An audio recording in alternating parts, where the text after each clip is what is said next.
Ooh, what's up, Internet? My name's Nerdy. And I'm Clarus. And this is the Nerdy, the Wordy, the Book Club. What's up, everybody? We're back. We are. Crushed it. We had to move a bunch of stuff around, so please let us know if the sound is weird. Yeah. Who knows? What's up, everyone? Welcome to the first episode of The Lost Metal. Hell yeah. As we begin to dive into the final book in Era 2 of Mistborn. Yeah, we're almost done this little section. Book 4. It's like Bridge 4, but a book. Very different. Yeah. They both start with B, and like that's about it. And they have the number 4 in them. They're both made of wood, actually. There you go. Y'all, welcome in. We're going to be talking about Prologue to Chapter 19 today. Essentially part 1 of the loosed metal. The loosest of metals. The loose metal. What? Guys. It gets loose. The metal gets loose. He zaps it and it gets loose. That's just a fact. Sure. Yeah, that makes sense. You read the book, right? Yeah. What do you mean Okay. it gets loose? He like zaps it and it gets loose and gooey. Like when he like pulls it apart. Yeah. Yeah, okay. That's the part of the book I'm talking about. Okay. I thought the lost metal was Trellium. I don't know. I'm Who knows? We're crushing it. How is chat doing? Good morning, chat. Good morning, Chad. How you guys doing? We're a little frazzled. We bought a house. We bought a house. We announced the schedule. Yeah, in the Discord. I'll post that publicly, but we probably should do a better job promoting the show. But we bought a house and we posted a schedule. You might notice that we are not going to have book club on September 12th or 19th. Yeah. There's a number of reasons for this. One is that we have to move and we have to build a set and we have to break all this down. The biggest problem is we have to paint this room back to white. And so that's fun. The other thing is that Clarice has decided that I'm going to do all that by myself. And she's going to fuck off to Europe for 2 weeks. So, okay. That makes me sound horrible. Well, yeah, I get to poke fun at you because you get to go on a crazy vacation while I move our stuff. I know. I got invited on a really cool trip and because someone dropped out. So that's why this is all very last minute. But yeah, I'm going to be in Germany and Switzerland. Yeah. Crazy. Gonna go see the Matterhorn. Before you and I dated, you'd only been to Canada, right? I'd been to Disneyland twice, and that was okay. it. So you've been to the States twice, and yes, now to the same place every time. Now you're a world traveler. Ireland, guess so. like a week ago. Now, yeah, both very last minute things that I was kind of like invited into. Yeah, and was like, sure, yeah, I can make that work. Yeah. So here we are. So Clarice is gonna fuck off to Europe, and I'm gonna move. You get to move by yourself. I'm so sorry. Hey, Toronto friends. I'm gonna be alone for 2 weeks, so if you want to come help me.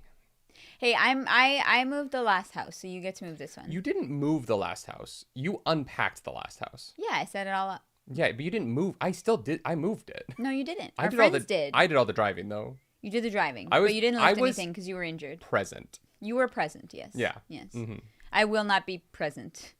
Jesus. I'm so sorry. Yeah, no. We will be moving. So the plan is we're actually gonna fully shutter for 2 weeks.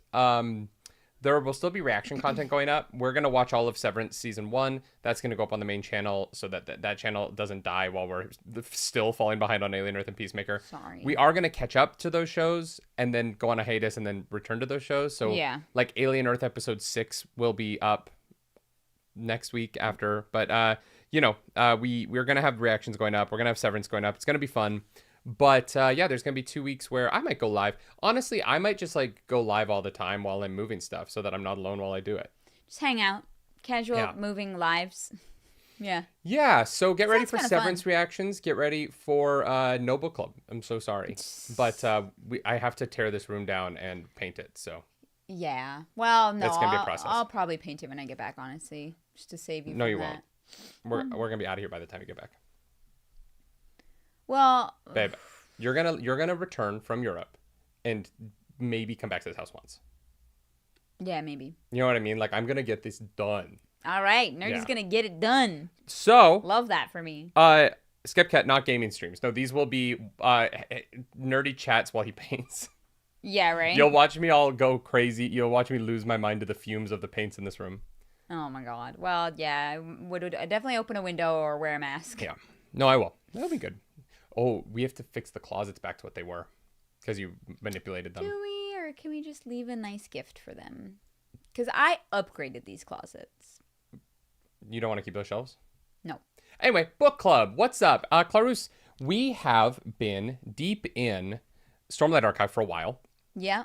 And that is now no longer the case, as we are back on Scadrial with Wax, Wayne, Steris, Marisi, and very, very briefly Milan. Yeah, Milan was like, hey, Wayne, you fuck real good, but I gotta go. What are you feeling about the book so far? What were your expectations going into like what the final book in Mistborn Era 2 was going to be? You always look at me when I ask you questions about the book. You asked what my expectations were. Surprised that I'm asking you about the book on Book Club. You didn't ask me about the book. You said, "What are your expectations?" And I was like, "Oh, I didn't have any." So I'm trying to. I'm trying to set up like what were you feeling going into this book? What were you hoping to get out of it? And I was not prepared for that. I feel like as soon as we transition out of the like opening statements of our podcast, there's like a buffer period where you have to be like, oh, right, this is a book club. I didn't know you were going to ask what expectations I had of this book because I didn't. I know. But I wonder what you wanted out of it. Those are the same thing. Well, I know, but I like your opinions and thoughts. I want you to talk. I literally had no idea what this would be. I was like, it is so weird that we're like kind of like stopping Era 2 in like the middle and then jumping around and then coming back to it. Like I was like, it's gotta be like, I was like, I have no idea why that could possibly be, but it's because it is like 6 years later. So yeah, one thing I will say, I think that's why anyways. I felt like as much as I didn't think Bands of Mourning was the best book. Yeah. I did think that it ended with some fun momentum going forward, right? I was like, oh, we're like, this is moving now. We have an actual enemy. We have, or not an enemy, but like a antagonist that Wax is interested in. We have things happening. A mystery. And with Trell, right? And the blowing up of his uncle and all of that. And then what's so fascinating to me is that we took that time off and I expected to come back and be like, God, it's going to be hard to get back into the momentum of this series. But there is no momentum. It is really fascinating that this book is like 6 years later, nothing's happened. Wax has kids now, but he's a senator. But the Trell, who knows if he's real? You know what I mean? Like there's this weird sort of. Oh, he's definitely real. We know that, but like the world of Elendel doesn't, right? Oh, sure. And it's been 6 years since what I thought was the kickoff to like this tumbling out of action and this desperate fight against this evil god. And what happened in those 6 years was kind of nothing. You know what I mean? They haven't even yet confronted Wayne about his bullshit. And so it because they had to do that on the book. It didn't feel jumping back into the Mistborn Era 2 that I had to ramp back up the momentum because this book starts with none. It starts really well, and I like the start of this book a lot. Yeah. But if we had gone straight from book 3 into book 4, you'd be like, what the hell? I almost think reading the book in between was nice, because if we'd gone straight into book 4, it'd have been like, wait, nothing's happened in 6 years? Mm-hmm. Like, what? Okay, I guess. Sure. You know what I mean? And so the time jump to me is a little weird, because it does make it feel like there isn't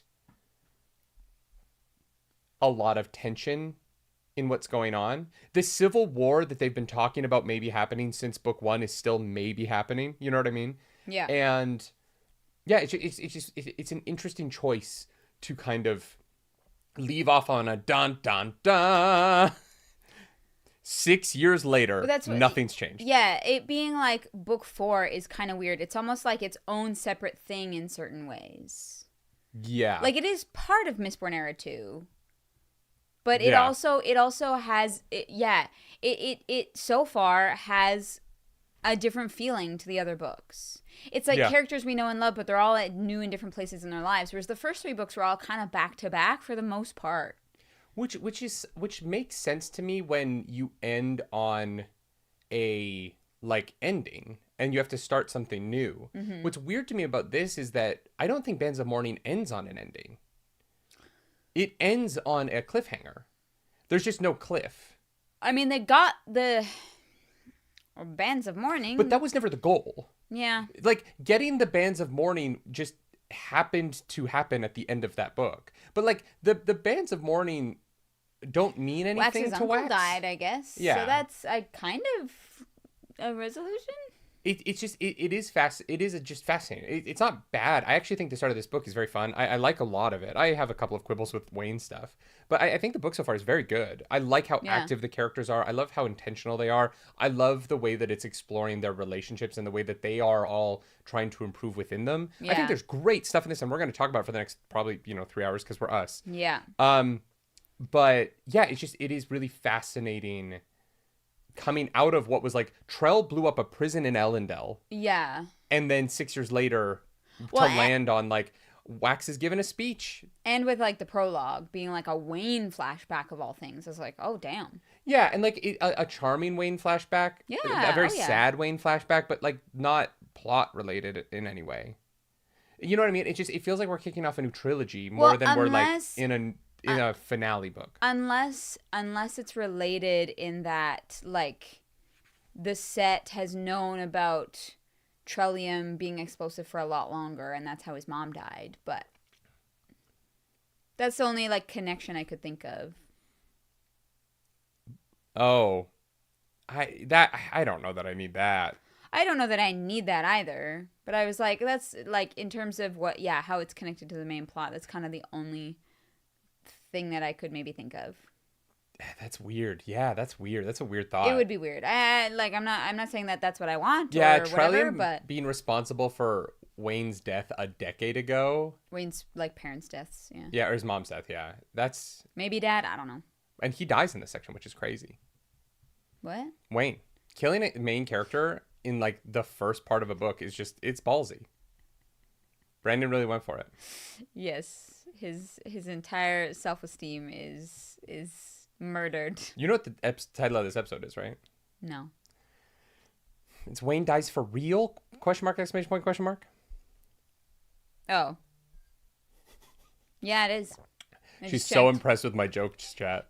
This is why she's going away for 2 weeks. She needs a fucking break from me. No, I love your jokes. Oh, I don't think you do. I do. Mm-hmm. So should we start with that Wayne flashback? Yeah, we reacted to this prologue. So if you want to watch that, you can join the Patreon or become a member here on this YouTube channel. Pinky Armando brings up an incredible point related to the prologue. My real question is how long Allomancer Jack has been active, seeing as Wayne knew of him as a child? We talked about this. This is a great fucking question. We talked about this because Wayne is like mid-20s, right? No, he's like almost 30 now. I think he was mid-20s in book 3. But it's been 6 years. Yeah, sorry, which is fine. So in book 3, he's like mid-20s, right? He's like 25, 26 or something. Wait, no, this book tells us because isn't it 29 years later? Isn't chapter 1 29 years later? Do you have the book? So you think Wayne is 40? Because he's, what, 12? 11? 12? In the prologue? What does it say at the beginning of chapter 1? We don't have the book on us. It says it says exactly how many years later it is. So we should know this. Yeah, Allomancer Jack is the same age as Wax. Because they literally are like, Wax... he just started his career when Wayne was like 11 years old. Yeah, Wayne is 40. It said 29 years later. So Wax would be... So Allomancer Jack is still doing shit, and he's like 50, at least. Wait a minute. That means Wax is like 60. 55 or 60. No, he's like 50. He's like 10 years older than Wayne. Oh, chat just said 15 to 20. I don't know. It's a lot of math. Oh my god. He had kids in his 50s. What a guy. Okay, that's weird. That's weird. Steris is like 28. Yeah, it was weird in the first book. We called it out. I thought it was like a 10-year gap between Steris and Wax, which like, yeah, like, okay. But now it seems like it's like 25 years between them. Yeah. Alrighty then. We know people who love their older men. Sure. My friend Jillian exclusively dates men in their 50s. So. I don't know her, so. That's true. Yeah. Yeah. I don't know. I don't think it's that weird, especially like given the 25 time. years? Well, no, but it wasn't a love marriage, right? Like it was an arranged marriage. Yeah. So given the fact that it was arranged by her father, I just don't think it's that weird given where they're at in time and the fact that it's like two noble houses being brought together by marriage in this way. Yeah. You know, if Wax had like gone out and pursued Steris for like, you know, we'd be like, at bro, the club, I'd be like, dude, find a woman your own age. Yeah. You're in the wrong spot. Yeah. But it is that weird thing of like they weren't getting married for love. They were getting married because both their houses needed something out of it. Yeah. And that is just, I obviously we don't do that nearly as much now in parts of the world, but it still very much happens in other parts of the world, right? Yeah. Like there are places in the world where their gap is totally normal. Yeah. And so I don't know. It's one of those things where like, yeah, it's been weird since the first book, but we're 4 books in. Like I don't want to talk about it ad nauseum. Fair. Oh. Lord knows chat doesn't want me to go on a rant. That's not true. I'm pretty sure that's why they're here. Wax and Wayne have a 9-year difference. Wax and Steris have a 14-year difference. 14's not that crazy. Yeah, that I thought it was like 25. Like I thought you guys were saying that. So Steris is 40 then. That doesn't make sense. No, because in the books, in the first 3 books, she's like 26. Because Marisy's like 23. Blues Barrows, thank you for 10 gifted memberships. What the heck? Hey, thank you so Blues much. Barrows. What a gift. Hell yeah. You are too kind to me. Thank you. Officially Sam says book 4 and Nerdy's still talking about Steris' gap. Oh my god. Look, the age is weird, right? Because Steris. So if Wayne is 5 years older than Steris, she's 35, which means that she was 29 in book 3. No, that makes sense because then she would have been about 26 in book 1. So she's 35? Yeah, she's 35. Okay. All right. 35 with 2 kids. Sure. That makes sense. Sure. And sure. Here's the thing, right? 35 and 50 doesn't feel as weird as 25 and 40. Yeah. You know what I mean? Yeah, for sure. Yeah. No, 100%. It context matters. Blues Barrows, thank you as well for that super chat. Steris is best girl. She's so good in this section. That is facts. That is just straight facts. Spitting fire over here. Honestly, all the characters are great in this first part. Yeah. I don't like the decision that Brandon Sanderson makes around Wayne's like Looney Tunes bullshit. Yeah. But I actually like his characterization through all of it. I just think that when we'll get to like the financial thing, Wayne is just living in a different world than everybody else, and it's not that it's bad. It's just it would be good in a different book. It just doesn't feel like it's placed right in this world. It feels like the like stakes are too high for me to want like. And then Wayne goes on his jaunty adventure where he invents baseball, and I'm like, what the fuck are we? What is this? Yeah. Like I'm glad Brandon Sanderson finally acknowledges sports in the Cosmere. Like genuinely. I'm excited about that. Yeah. It just feels so out of place given everything else happening in this novel. Yeah. And I don't know. And like commercial car brands, you know what I mean? Like James Ross Wayne says loves his cars. The finance stuff is for jokes. I get that it's for jokes. But the joke isn't funny. The joke is like, oh, baseball's successful. The audience knows that. And it's cheap. It's like really cheap humor. He heard you be like, you want sports in the fucking Cosmere? Fine. Well, but that's what all of this Wayne shit feels like. In this first section, it feels like Brandon Sanderson responding to criticisms about Wayne. Yeah, it's for comedy. I don't even think it's for comedy. I genuinely think that But it's funny. Brandon Sanderson got I don't think it's that funny. Oh, I loved it. That's fair.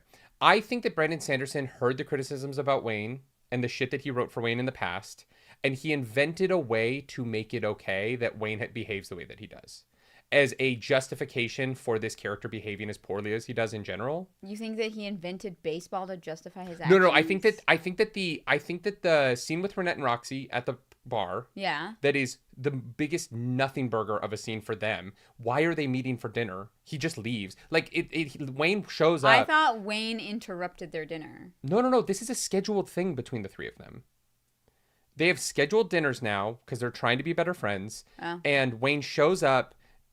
They tell him that he needs to change the behavior, that the audience is like, Brandon Sanderson, what the fuck are you doing with this character? Mm-hmm. He goes, and then we find out that he's the most rich person in the country because he's doing affordable housing and he's helping people. And Wayne is despite the fact that his intention is to harm people, he is actually helping people, so it's okay. And it feels like Brandon Sanderson trying to rehab the image of this character that is kind of a nightmare into something that is more palatable. By like retroactively being like, well, but yeah, he steals from people all the time, but his low-cost housing development worked, even though that wasn't his intention. Yeah, that's why it's funny. Yeah. Sure. I think that's a subjective thing, right? And sure. People's mileage with that is going to vary. Yeah. But it just felt very much like Brandon Sanderson was like, before I can get into this book, I have to get rid of all these criticisms of Wayne. And so I'm just going to write this. But that doesn't get rid of his criticisms. It does, though. No, it doesn't solves change all the problems. who he is as a... He's not going to stalk that girl anymore, and he's going to give her more money. I'm not talking about that, though. We're talking about, like, the comedy scene of his investments. But that is tied into the girl that he's been stalking. That is part of the scene. That all happens in the same scene. Oh, yeah, there's a moment where they're like, hey, he's like, hey, can you send this girl money every month? And they're like, yes, absolutely. We know what that means. Right, but that's the third thing in the comedy bit of that scene. You can't take that one out because it's the 1, 2, 3 of it. The 1 is that the real estate worked. The 2 is baseball, and then the 3 is the cars. The 3 is the car. I don't actually think that the part with the girl whose dad he murdered was part of the comedy of it, really. But it's written to be comedy. That's why it didn't work for me. The only joke is that they think that it's like Wayne's kid. That's well, and that like Wayne is like, can you come up with a way to do this? And like, yeah, of course we can send money to someone. That is the comedy of it. That Wayne doesn't understand the financial system. I thought the 1, 2, 3 of the joke was the baseball, the cars, and the affordable housing. The baseball and the cars are kind of the same beat, though. It's old investments, new investments, help the girl. Those are the 3 beats. The car is like, we know Wayne likes cars, so we're going to find a way to get him to invest in a thing. But it's not 3 punchlines, right? It's 3 comedic ideas that leads up to the emotional one. That's the structure of the scene. Old investments is the first comedic idea. New investments is the second comedic idea. And then, and I also have to deal with this thing with this girl is the third comedic idea. All right. And the way that they respond to how he is actually not being a funny character in that part, which is why I like him.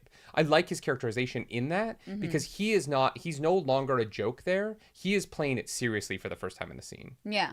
I just don't think the scene is funny enough. Because it is so wink and a nod at something that's unrealistic to me. Yeah. In a world where I want them to strive for more realism.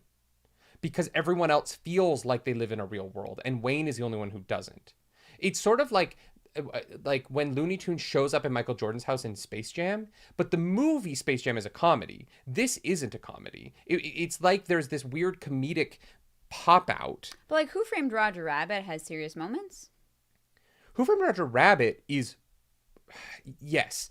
Yeah. But in Who Framed Roger Rabbit, that's a tonally very different piece of art. And the tone of that movie is very consistent. Because they kill the Toons in the beginning of the movie. Yeah. And so even though the Toons think that they live in a comedy land, the audience understands that they don't. And that's like Wayne. That's his whole character. But that's the tension of that movie. That's not the tension here. The tension here is that the audience is going, Wayne sucks, actually. Wayne is not a good person, actually. And it's ridiculous that people are putting up with this. And so the characters have to comment on it, right? Roxy and Renette have to literally go like, hey, can you fucking put together that what you're doing is fucked up? It took them 6 years to say something. Yeah. That's it. Yeah, It feels very like, oh God, I'm getting this criticism about this character. I need to undo it. For me, it feels like it was always a thing that was never meant to continue because it's fucked up. And Brandon Sanderson was like, I want to make sure that this moment happens on page. Sure. I think that it was a mistake to include it in the first place. I think that it is. Okay, well, sure. Yeah. I think that the Wayne stalks the girl whose father he murdered and forces her to take money from him every month is the most insane choice of Mistborn Era 2. I think it does literally nothing for the books except make me very uncomfortable. I think that it doesn't make Wayne more interesting. It is... So you'd rather he just left it there and never commented on it again? No, I wish that he never did it in the first place. I'm glad that he is... I'm glad that he's ended it. Sure. But it took him a book and a half to end it, which makes it weirder. And the fact that it's been 6 years that he's been having these dinners with these girls, and they're like, now's a good time to be like... These girls, Renette and Roxy, allowed Wayne to do this to this girl 72 times. Okay, and Wax let him do it for fucking 20 years or whatever it is. I agree. That's fucked up. It is this weird black mark on everybody in Wayne's life that like detracts from everyone, that they're allowing this behavior. He is essentially using his position as a cop to get away with behavior that nobody else would get away with. You'd be arrested. Yeah, but we resolved it, so... But the way that Brandon Sanderson chose to resolve it this late is a black mark on everyone. All right. It makes me disappointed in every single character in the series. We can talk about that in the first 3 books then, because in this book it's resolved. You know what I mean? But the way that he resolved it matters. Okay. The way that he resolved it matters in terms of how it reflects on these characters. Yeah, and I just think not that in book 1, 2, 3. I just think it's never brought up in book 3. I just think he wanted to have it on page. Sure, it's just still a weird choice. It's a weird choice to say for 6 years Wayne has been doing this thing to this woman. She's a kid now. Like, this man shows up, this cop shows up every month, and none of Wayne's friends have ever attempted to stop this in a serious way until this book. Wayne gets dumped and he's sad, so they feel like they can now. Like, I don't know. It's just disappointing. All right. Catharak, welcome back to the Nerds Radiant. What's up, Catharak? Sanderson's humor often misfires. Yeah, I would say it doesn't always work for me, but I did really like that scene. I thought it was very funny, and I do like the accidental, like, what's the word for it? Philanthropy? Is that the right word for it? No. Like, accidental, like, helping people with money in a way that's, like, that is a reflection on our world as well. Belasriel says, I think the 6 month, it's 6 years, not 6 months, 6 year gap. 6 years. Makes it weird. It should have been long over and mentioned mentioned here if it needed to be on page. Yeah, I agree with that. Jim Firm, thank you for that super chat. Appreciate it. Last live listen of Teacher Summer. Congrats on the new house. Thank you so much. I keep saying Roxy. It's Jax. Oh. Not Jack. Not Ro. I've got You're Chicago just in the brain. going to Chicago. Yeah. Yeah, we're going to do a house tour stream Tuesday morning. So you can come hang out and see everything if you want. It's going to be it's fun. It's a cool little spot that we got. And Bryce says, I'd say it's philanthropy. He gives people money that helps them. His reasons are far purer than some philanthropists in our world. I mean, no. Yeah, that's fair. No. Yeah. He wants to be a philanthropist. He isn't a philanthropist because the people he is entrusting his money to are capitalists. And they are profiting off patents and things. So his attempts to be a philanthropist are giving these people jobs. That's not philanthropy. That's employing people. Yeah, he's employing people who then help people. They don't help people. They create companies. He says they created basically the Affordable Housing Act. Like, yes, but they didn't create that. He got into affordable housing at the right time to take advantage of subsidies so that he could make more money off affordable housing because his financiers aren't philanthropists. Yeah, but Wayne was like, yeah, we should give houses to people who need houses. Like, that's a good thing. 100%. Giving money to bad charities is not good philanthropy. How do you know it's a bad charity? It isn't a charity at all. is my point. The equivocation I'm making is that if you are giving out large sums of money and you're just trusting someone who you don't trust, that they're going to handle your money well, and they are using it to be capitalists, you're not a philanthropist. Just because you think that you're being a philanthropist, you have to pay attention to what you're doing with your money. Why do you think he doesn't trust them? He doesn't trust any banker ever. That is just part of Wayne's character. You just said that he can't trust them.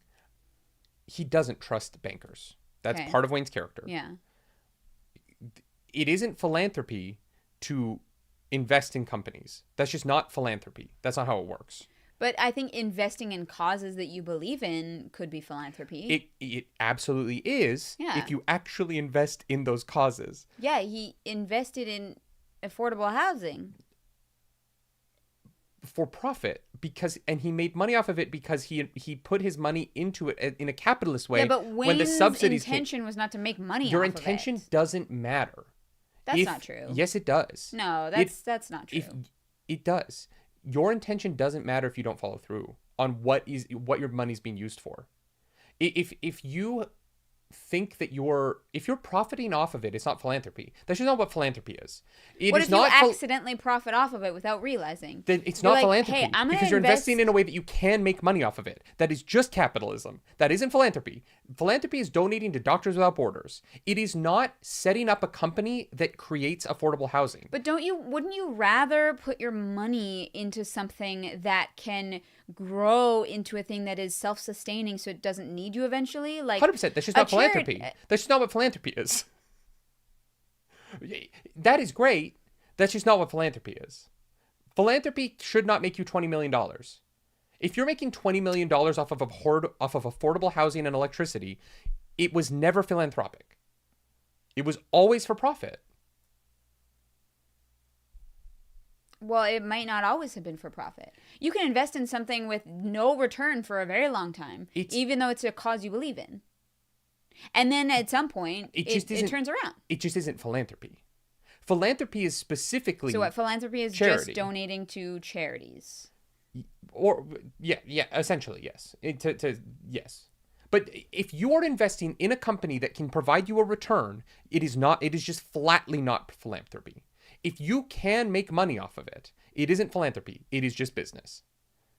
All right. Like, that is the fundamental difference. If you can get 10x your money back 20 years down the line, and investing in a startup that does incredible medical technology that you believe in, right? You're like, we need to cure cancer. Yeah. I'm going to invest $10 million in your app that is going to scan the human body and find cancer. Mm-hmm. That isn't philanthropy just because you believe in it. It's still a for-profit company that is eventually going to sell and you're going to make money off of it. Just because you think that it's great that this technology exists doesn't make it philanthropy. It has to be something that you can't get financial return from. That's the dividing line between philanthropy and business. Chris Pilkington, thank you for that super chat. Nerdy, he didn't know about the subsidies. I know that Wayne didn't know about them. He's not a philanthropist because he didn't know that he was in a for-profit enterprise. You know what I mean? Like that. Wayne wanting to be a philanthropist doesn't make him one. This just says the desire to promote the welfare of others, expressed especially by the generous donation of money to good causes. It doesn't say that you can't, profit off of it. Yeah. As charitable by giving individuals and organizations, it's just giving to individuals or organizations with worthy causes. You can donate time or money or other forms of investments. I mean, it seems like the argument is that an investment isn't a donation. Sure, yeah, you can say it that way. Okay. Investing in a company isn't philanthropy. I feel like that's fairly obvious. Like I'm surprised we're arguing this point. I mean, I just wanted to clarify because I just don't I don't think that giving Uber investment capital is philanthropy because you think it should be easier for people to get around. You know what I mean? Like Uber is doing good for the world. It's a good idea. It's no, not if you were investing in early Uber and you were like, hey, like, yeah, people should be able to make money driving people around in their cars in their free time. That sounds great. That sounds like it solves like traffic issues. It solves problems in society. I just think that intent matters, and I think that it wouldn't be completely incorrect to say that this was a philanthropic endeavor on Wayne's part, because he had money. He doesn't want to be rich. He's like, take this money and give people houses. Like, I think that the intent of that definitely matters. And I think that at the point where you are rich enough that you are able to do that, it is important that you pay attention to how your money is being spent, because the people who are profiting, you have all this. I mean, he asked about it, didn't he? Or did they bring it up? They brought it up. All right. They had to hunt him down. He was running from them. He actively did not want to take this meeting. Well, yeah, because they want to do the car thing. Milking every dollar out of this, and he has no idea what's going on. Yeah. It's irresponsible. It just is. They could be fleecing these poor people in his affordable housing projects. The fucked up things that people do in these affordable housing projects, like there are places in the States where it's affordable housing, right? It's Section 8 or Title 8 or something, and if they rent you something, they can only charge you a certain amount, right? There's a maximum they can charge you, but they don't have to have certain amenities in there, but they can rent you those. And so these places will literally be like, oh yeah, but it's like $40 a month to have a fan.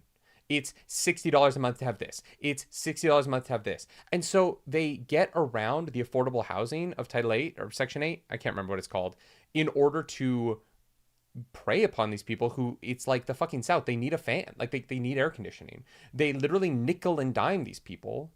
And so it's that thing of like, you can't just say that, well, Wayne didn't know how they were spending his money, so whatever happened with it is fine. That he has this outsized influence. It's this problem I've had with Wayne the whole series. He has an outsized influence on the world around him, and he doesn't handle that responsibly. He just doesn't. Yeah, okay. And the characters around him allow it. They allow this bad behavior constantly. The police force has a fucking metric ass load of claims against him in a desk drawer that they're just ignoring. How many of those are sexual harassment claims? It's not zero. You know what I mean? Mm-hmm. It's not. It's just not zero. And so, like, the idea that all of these characters, I don't know. We've talked about this too long, but. Yeah, I thought it was funny. Was my original point. At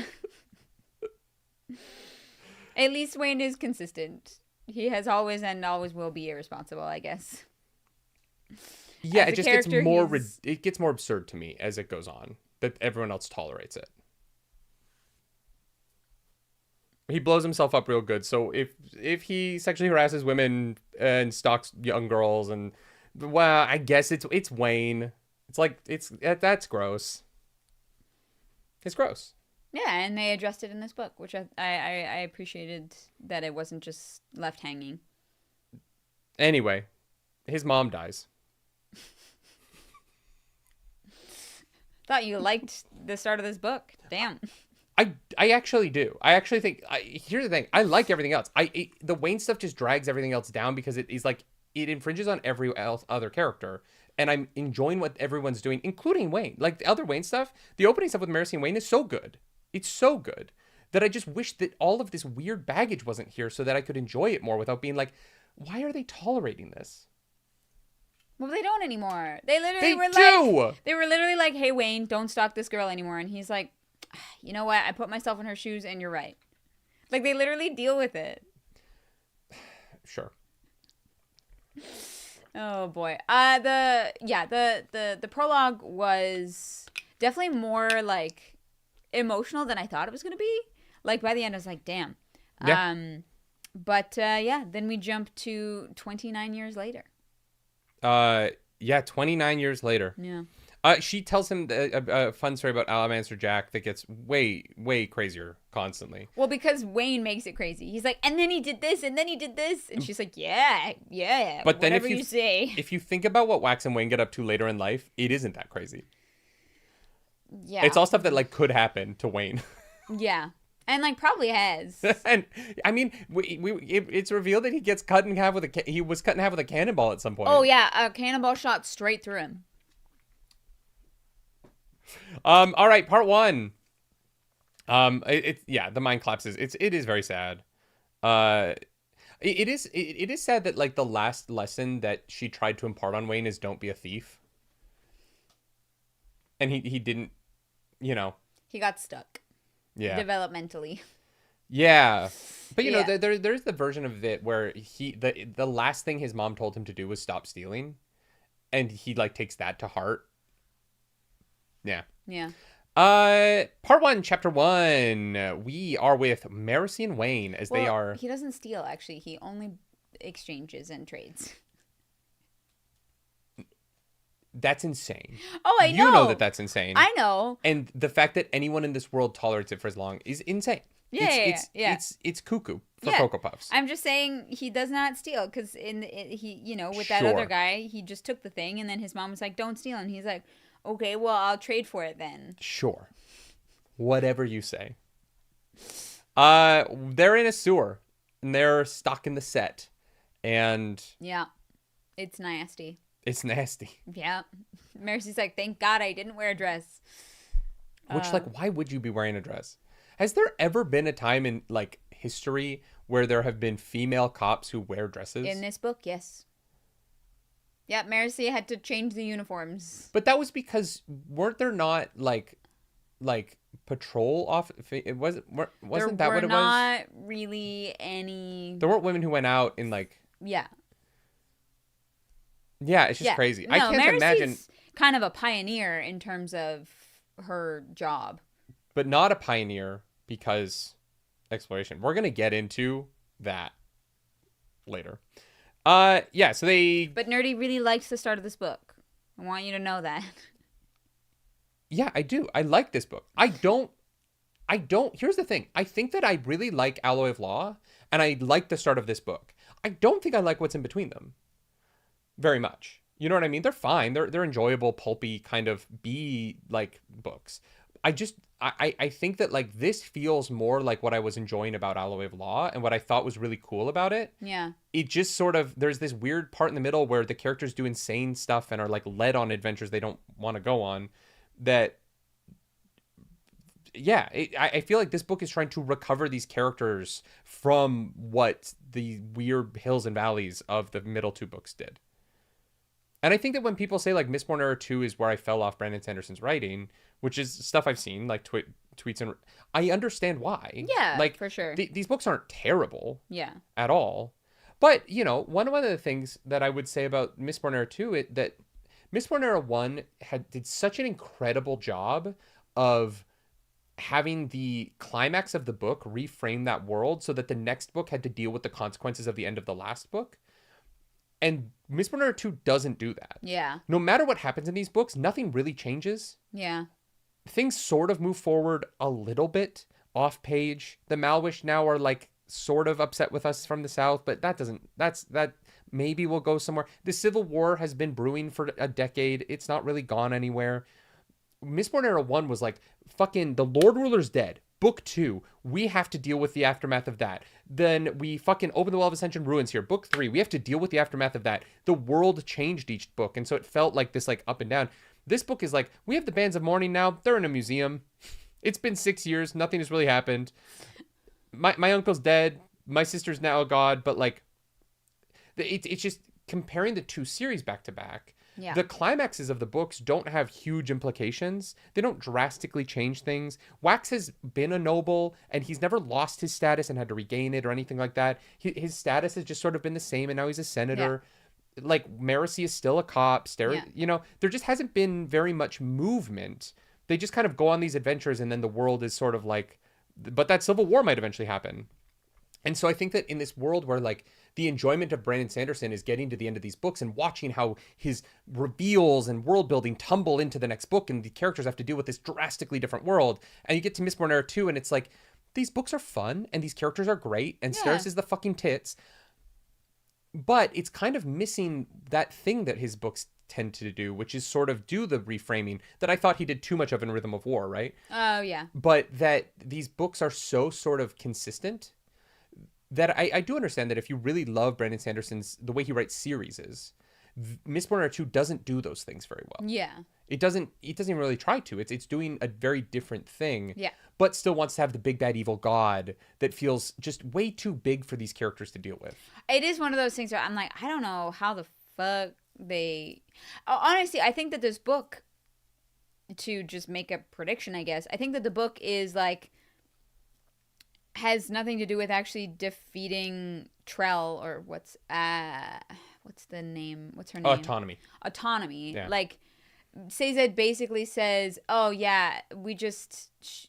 Autonomy's made like a deal with your sister. So if we just like defeat her and she fails, then Autonomy will fuck off, maybe? Like... Well, and Sazed is like... We're talking about this book so out of order. I'm sorry, Chad. Sorry. But Autonomy's point is like... Or Sazed's point about Autonomy is like, I don't need you to win. I need you to just give me more time. And so I'm like... Does this series just end on them like in a stalemate and then Mistborn Era 3 comes in 100 years later and we're actually in the actual fight of this? Like, that will make Mistborn Era 2 feel sort of superfluous. Yeah. You know what I mean? Yeah, I do. And that's probably realistic, right? Like, I understand the idea that it's very real that these things take time. But if we get to the end of this book and it's like, oh, thank God we can now build up our technological fight for when we actually fight Trell in 100 years, it's just kind of a weird... Well, and the ghostbloods are going to try and recruit Marcy. Yeah. So. Yeah. That's fun. Let's find out about that. Let's get into... Yeah, great. We're 50 minutes in and we're in chapter 3. So, like, we're actually doing pretty good. Hey, for us, that's we're not bad. We're doing pretty good. That's not bad. Yeah. Wax, we cut back to... So, yeah. Wax, we cut to Wax and Steris. They are in the Senate building preparing to give a speech. Essentially, the ongoing anger in the outer cities that might lead to a civil war in Era 4, I think, is still brewing. We're still chatting about it. And Wax is giving a speech because Elendel wants to basically force a new governorship over top of the... They basically want to have a president. Like, they sort of... Right now, the basin sort of has a weighted, like, prime ministership, kind of. Well, it seems like...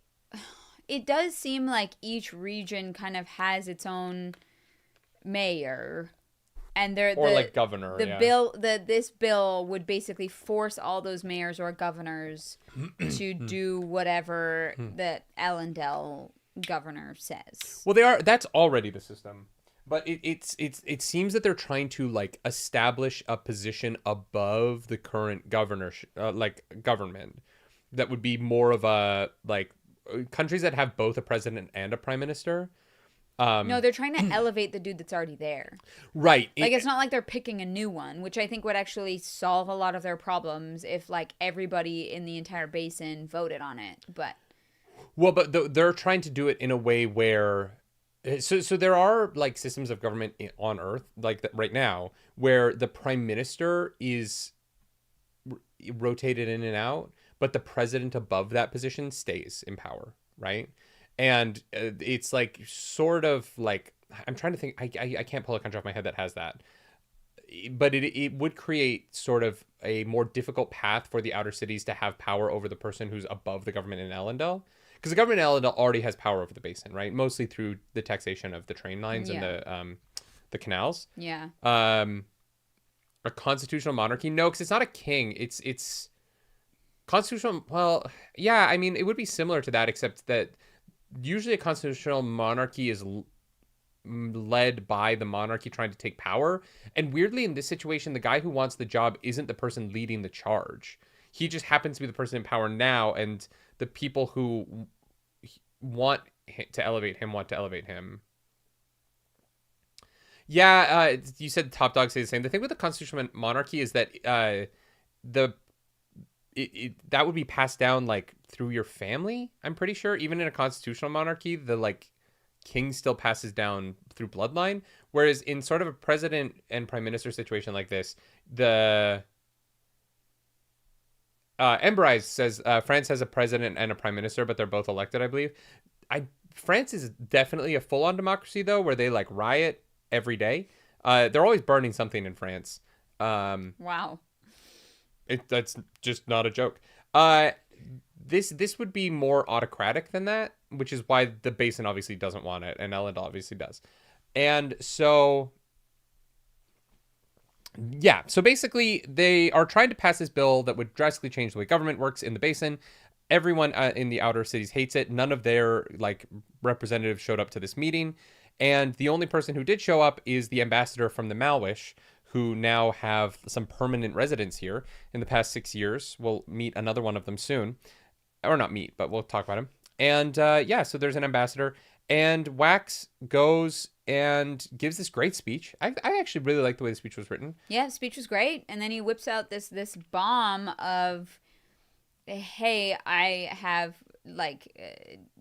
solid evidence of corruption for this vote. I like that it felt very much like the Honor Spren trial, in that he didn't whip out the bomb until he was referred to. You know what I mean? Like there were the rules in the Honor Spren trial of like, if you invite it, then people can do other things. Yeah. That Wax sort of followed that same rule here to be like, the Hastings family. Oh, those Donald Hastings, they're doing the briberies. People are selling their votes, and that is a big no-no. Yeah. Because his plan is that he doesn't want the vote to go through today, because he doesn't think it'll go in his favor. And it doesn't. He really tries to get the vote pushed based on these letters of corruption. Yeah. And they're like, nope, just nope, fuck you, we're still going to vote anyways. Yeah. And they just... But those three aren't allowed to... Yeah, they just miss. They just miss by a few votes. Yeah, which is crazy that you can... like, the idea that you could change the system of government with simple majority is wild to me. You know, I understand, like, the filibuster has problems, but there are some things that I think that should have overwhelming support in order to change.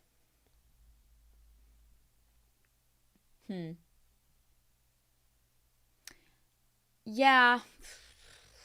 You know what I mean? I do. But it's also tough because if it's more than half, like, I don't know. Sure. I just I don't think that like if Canada were to be like, hey, we are actually going to dissolve our government and we're going to let King George make all the decisions for us. I don't think that 51% of the population should be able to make that change. Right. You know what I mean? Like if 80% of the country's on board, it's 75. If 75% of the country is like, you know what, let's dissolve the government and let King George run shit. I'd be like, you know what, I don't like it, but it's 75% of people. Yeah. But like at 51, it's like, that doesn't seem like a good idea. That seems like that's how you get civil war. Yeah. But the people voting for this want civil war. So, or at least they don't know that the people who are paying them to vote for this want civil war. So, yeah. Lobbying. It's never a bad thing. Guys, lobbying is awesome. Oh, yeah. Lobbying's the fucking best. Who said that? Nerdy Nightly 2025. Oh, okay. No bad has ever come someone from lobbying in government. Citizens United, man. What a decision. Changed everything for the better. Nothing got worse after Citizens United. I don't know what that is. It is the Supreme Court decision that allowed for... complicated. It basically allowed for corporations to exist as people. Oh, that one. And put one. money in politics in a way that is very complicated. Yeah. Yeah. If you can't tell that I'm being sarcastic, you have not watched this show long enough.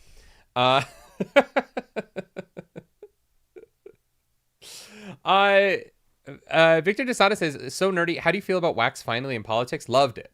Loved the whole scene. Yeah. I like that he fails because it allows the book to happen, but I think that Wax finally... After that speech, I was like, oh no, I know he's going to fail because the book has to happen, but I want him to win so bad. Well, he could have succeeded in delaying. Yeah. You know what I mean? Like, guess, more of this book could have been about the political machinations, right? Like, that would have been fun, too. He wasn't going to win, you know what I mean? But a delay could have been interesting, too. I really liked it. I think that Wax finally realizing the outsized power he can have in politics didn't happen. But Steris is the best character in the series, and Steris understanding that Wax can do more good with his wealth and status in politics than he can shooting people in the street is why Steris is the best character in the series. Yep. Like, Steris gets it in a way that is... It just makes me love Steris more. You know what I mean? She's my favorite character in this series by far. Yeah. And I wish a little bit more of it had been on Wax, because I want Wax to, put it together a little bit. But I mean, he's realized, I don't think... He does what Steris tells him to. No, he has a moment of self-reflection on what he's doing. Yeah. And so, no, I really liked it. Like, I appreciated Wax's... And honestly, Wax later in the book being like, I don't need to go on this mission. Like, I really loved Wax in this part. I thought there were so many choices that Brandon made about Wax in particular in part 1 and his relationship with Steris and their kids. Like, there's really, really beautiful stuff going on in that relationship and in the way that they're interacting with the world now.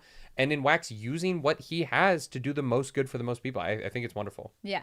Yeah, I agree. And not accidental like Wayne's, right? Like, intentional and with effort. Yeah. I think that Wax is interacting with the story in a way that I'm very intrigued by, and I'm enjoying quite a bit. Yeah, it does seem like him and Steris put in a considerable amount of effort.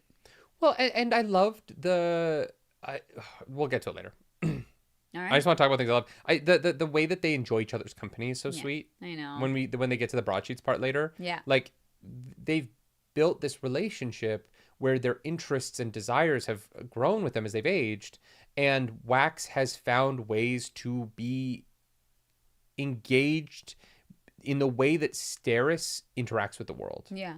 And he never puts her down, and he always, he's builds her up and builds her up to other people, right? And defends her, not aggressively. I think he does it in a very smart way when the mask thing later. Wax is such a great husband to Steris in this. He makes decisions that is about making her feel empowered and really, really, like, takes her opinion in and allows it to affect him because he trusts her so deeply. And just reading the book, he trusts her so deeply. Yeah. And so I think that is really beautiful. Yeah. And I love it. I love it quite a bit. I'm very into everything about Wax and Sarah so far. Mm-hmm. Yeah. It helps that he hasn't spent much time with Wayne. Marcy and Wayne are they're in the sewer. They're still trudging around. They find what they're looking for.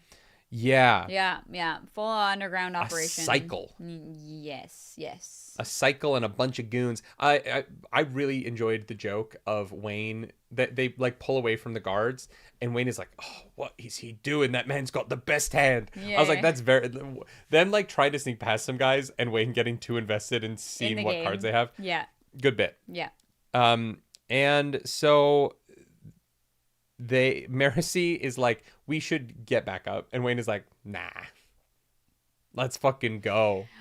And Marcy almost dies because of it. Well, Marcy's like, no, we have protocol, and they're like, all right, and they're about to get away. They're this close to freaking leaving, and they get unlucky. They get seen. They got. Dude's pissing. Yeah, so they're like, all right. Problem is always dudes pissing. Yeah, fuck it. We ball. Did you see all the dudes pissing outside at the Oasis concert in Toronto? No. They called it the Wall of Shame. There were all these dudes lined up on this, like, it was like a chain link fence with like a black tarp on it, and dudes were just pissing on it. Outside, as people are walking by. I don't know. Oasis fans. Degenerates. I don't even know who that is, so. It's a band. Yep. They're very famous. Sure. Huge. Have I heard any of their songs? I don't know what you've heard. Why not? We're together all the time. Well, because we don't listen to music together. I can actually find out the answer to this. Has Weird Al ever covered Oasis? That's a great way to find it out. Yeah. No, there is no record of Weird Al Yankovic ever covering an Oasis song. Tragic. Then they're not worthy. Sorry. And now, not worthy of my attention. Wonderwall. Anyway, Thank you for that, official ACM. She heard Diggy Diggy Hole. I did. It's a great song. It's a good time. Great song to work out to, you know? Ooh, official ACM says you mispronounced massively overrated. Overrated? I don't know. Damn. I haven't heard any of their stuff. You've heard Wonderwall. And I've never, heard of them before, so I don't know how they can be overrated. Oh, so they're an old band. Oh, God, yeah. They've been around forever. Oh, okay. Yeah. I'm sure on a college campus somewhere a guy has tried to play you Wonderwall at some point. No. I went to musical theater school. Yes. And Rob, I love Rob to death. But I know he has tried to pick up a girl by playing Wonderwall. Maybe. I could see that. Not anymore, but in his early 20s. Yeah, oh, some point. Yeah. Sure. That dude and his guitar.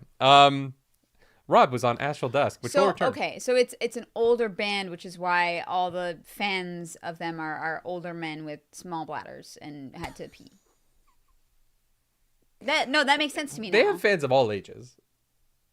Sure. No, that makes sense to me now. I'm like, oh yeah, it's a bunch of older men who There can be only one 8 Rob. times an hour. Meanwhile, your name says James Ross. Yeah, James.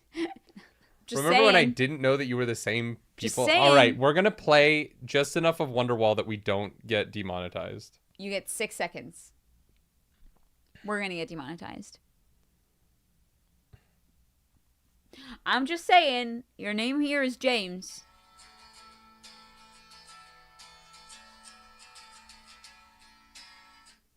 Can you sing it? I don't know. Today is gonna be the day that I find my way back to you. Yeah. Okay. I'm glad we spent 5 minutes on that. So the dude's pissing. All this because of TikToks about guys pissing at a concert. What is this show? What is the Nerdy Wordy Book Club? It truly is a question that we will never answer. No.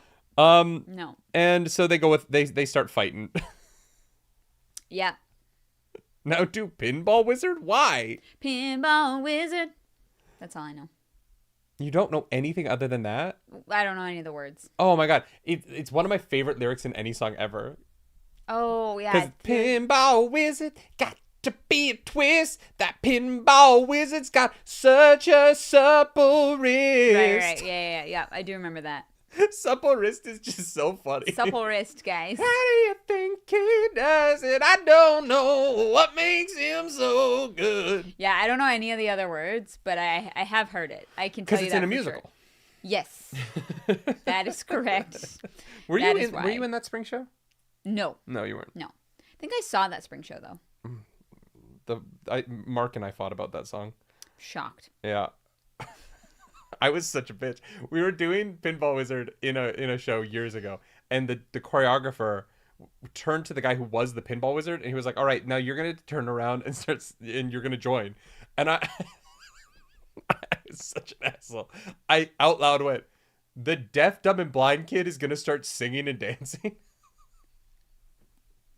and I had to have a private meeting with. Yeah, I'm not surprised. Not surprised on that one. I don't have much of a filter now, but I had even less of a filter before I got my autism diagnosis. Babu, thank you for the super chat.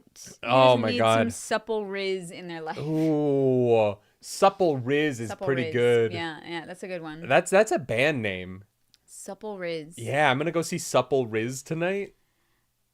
Yeah, it's a choice. It's better than a lot of band names.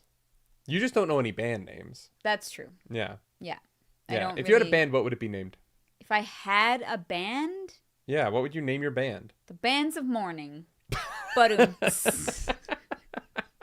you just play sad covers of upbeat songs. Or about Uptown sunrise. Funk you up. Yeah. Uptown Funk you up.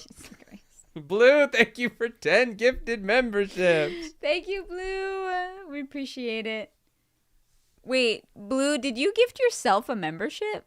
It says Blue has received a gift membership by Blue. Blue gifted themselves a membership. I didn't know so that was happy possible. For you. You know what? That's lovely. That's incredible. Oh my god. All right, chapter 4. What? Mercy and Wayne are fighting. We are really using the Malwish grenades, which we now know that they're Malwish grenades, made from nth metal. Yep. They are made from harmonium. Yes. We find out that the reason why ATM isn't around anymore is actually because it doesn't exist anymore. No, ATM and Lerasium make et metal or harmonium. Yes. And they cannot be separated. Yet. Yeah, really, like, fascinating. The idea that the actual, like, physical manifestation of the body of God was... Well, not the body of God, because obviously I think that the set is going to try and kill Sazed so that they can make more Mistborns. Oh, you think if they kill Sazed, it'll split harmonium? They will back be into able... ruin and the shards will resplit? They will be able to split harmonium. Ooh, that is an interesting idea. Because that's what the set wants, basically. They want to give powers to people without...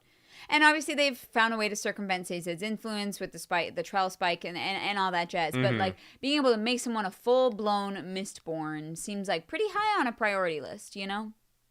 I'm just saying. Huh. Yeah. Skepcat says, first time theory, is Wax going to be a full Mistborn or maybe Steris?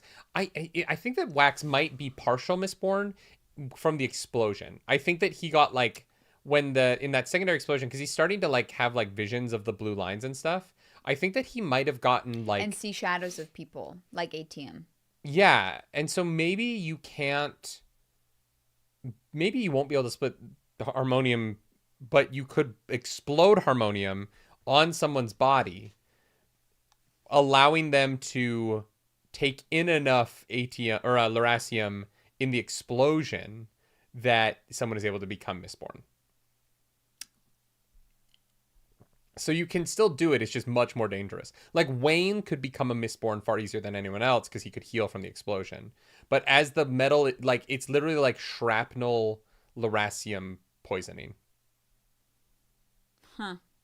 Yeah. Interesting. Okay. Yeah. I dig it. Harmony splooged over Wax. Yeah. Pretty much. Yeah. Well, Tyndall died a long time ago, so Sazed hasn't gotten any. She's alive. She's a baby. Well, I don't think that's the same. I don't think that is the person that Sazed had intimate relationships with. I do love that, like, that Brandon Sanderson was like, Steris loves a traditional name. So you're like, just to clarify the reason why their kid is named Tyndall. Like, I was like, you didn't have to do that. I mean, no, I think that it's an interesting detail about... I don't know. I like that detail about the world. I like that Tyndall has become a name that's considered a traditional name. Like, that's very sweet. Yeah. You know what I mean?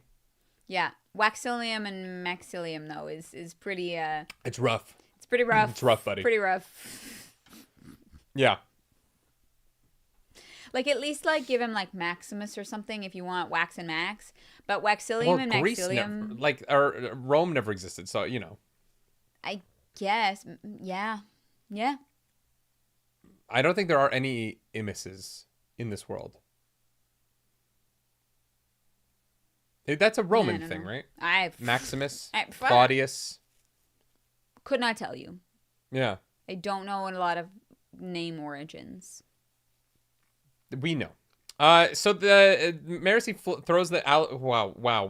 That was way many tangents. I said Malwish grenades, and we went fucking woo. She traps like there's all these combatants in the room, but she traps them in the reverse speed bubbles. So yeah. Because she can put her power into the grenade thingies. So Wayne is going to go beat them all up, and Mercy chases after the Cycle. Yeah. Which is not a bad supervillain name. Well, no, the cycle Batman is, versus the Cycle. the cycle is the level within the set. I know, but we don't ever learn this guy's name, so if we Yeah. just called him the Cycle, like if Batman had a villain in his rogues gallery called the Cycle, who like rode a bike. Just always riding a unicycle. It's the Joker. But I've got a new henchman, Batman. Fear and dread before the power of the Cycle. Oh God. Yeah, no, I hate it. That sounds like a One Piece villain, honestly. Wait, it is. Oh. Well, His name's not the Cycle, but there is like a unicycle villain? there is a unicycle villain. Spoilers. Well, no, it's actually it's like episode like 8. Oh, sure. It's so yeah. God, that's so funny. Yeah, there is literally a unicycle villain. Great. Love that. God, that was so long ago. That was 500 episodes Yeah, ago it was for like me. over 2 years ago. Oh boy. Yeah. I've been watching a lot of One He's in the Piece. live action, yeah. That's I don't remember. you literally pulled. See, here's the thing. I think that you do remember things. They're in there. You just don't know how to access your memories. I think, babe, I think that if you could like meditate and find a way to access your own memories, you'd be unstoppable. But God limited you because you'd be too powerful. Yeah, sure. Yeah. That's absolutely it. Yeah. The devil couldn't reach me, so he gave me the fucking memory of a goldfish. Jesus Christ. You know, somehow I don't think that that's correct. Oh my God. Anyways, Marcy goes to arrest the Cycle, and the Cycle's like, haha, bet, motherfucker. And Actually, she just runs out the room, and then we cut to Wax. oh, my bad. My favorite thing about this section is that Wayne and keeps Steris are in this really cool action sequence, and Wax and You mean Marcy? yeah, Wayne and Marcy are in this action Yeah. sequence that's really tense and like lethal, and Wax and Steris are like, wow, that was a really unfortunate speech and government meeting. Hey kid, do you want to go fly with your dad? Pretty much, yeah. And then he hooks His up dad his is little basically harness. like uppies. Yeah. And Wax is like, all right, bet.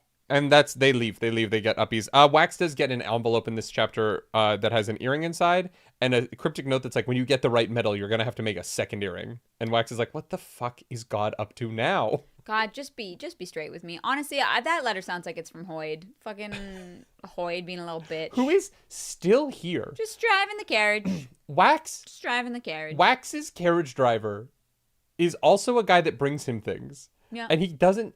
maybe Hoyd has different faces when he does that, but... Who knows? We've never seen Hoyd change his face. In this? No. I don't know. Anyway, He has definitely changed his face in Mistborn Era 1. Yeah, he like made himself look different to Kelsier. he's only in the one scene with Cosmere. Yeah, but he like made himself look different, I thought. Okay. Wasn't he like an old man? He was bald. Sure, yeah. Yeah. Yeah, I thought there was something. So Hoyd is their carriage driver for some reason. He's here, I guess. If he saves the day in this book, I'm going to lose my mind. If it's like the carriage driver jumped down and took the bullet for Steris, I'm going to be like, fuck. Nope. All the way off. No. So yeah, he gets the earrings and he takes off. He's like, Steris, I'll meet you at home. I'm going to go take Wax for a little fly around the city. And they have a cute little harness so that he's like, Dad, go that way. Steris designed it. They play fetch where Wax throws a metal object he throws something in the air. Or no, his son throws something in the air, and then Wax pushes it to a different building, and then they go chase it. Yeah. They fetch their own balls. Can you imagine? Like, you're living in Washington, D.C. You look up in the sky, and Mitch McConnell has his son strapped to his back, and he's playing fetch with quarters, just like bouncing around the skyline. You're like, that's my senator.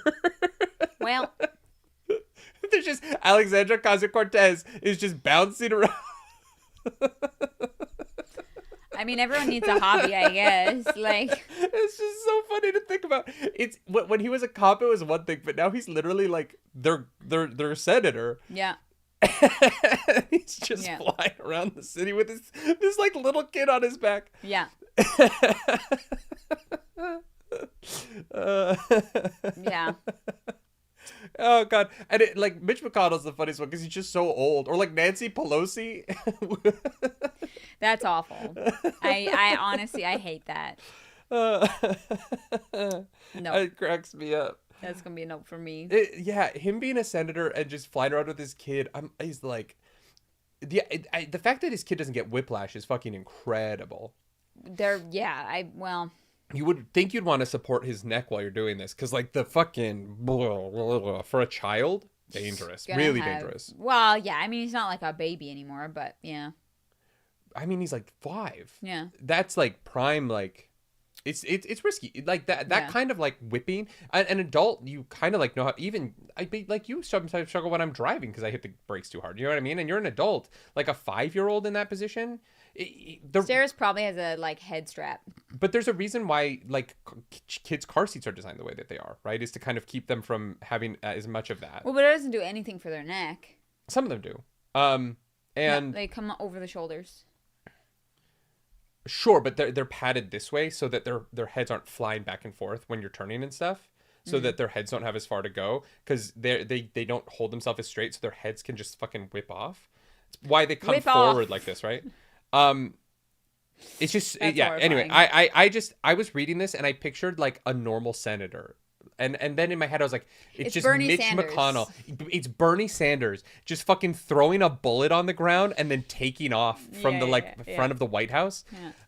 Hilarious, like truly hilarious. Oh my god. So then we come back to chapter 6. Marcy goes and fights the cycle, and everybody wants Marcy. The ghostbloods want Marcy. Apparently, Trell specifically wants Marcy. Yeah. Marcy is a hot fucking commodity. Yeah, she's hot shit. Little does everyone know, she's taken. Yeah. Yeah. Yeah, by a guy who bakes real good pastries. Hey, look. Oh, it would get me. Don't let any bakers over. I'm just saying. I'm a fucking baker. We had a hit baking show on YouTube. That's true. Well, then why aren't you baking me my birthday cake?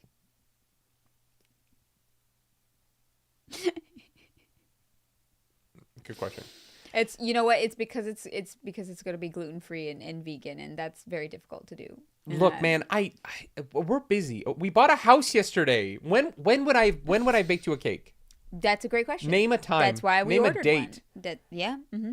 You know what? You're leaving me for 2 weeks to do the move by myself. When was the last time you baked me anything? I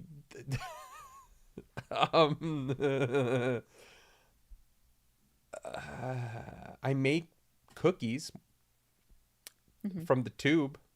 Yeah. I think that was probably like 2 years ago? 2 years ago. Yeah, probably. I'm just saying, I bake really good muffins all the time. Well, you get to go to Germany, so I don't want to hear anything. That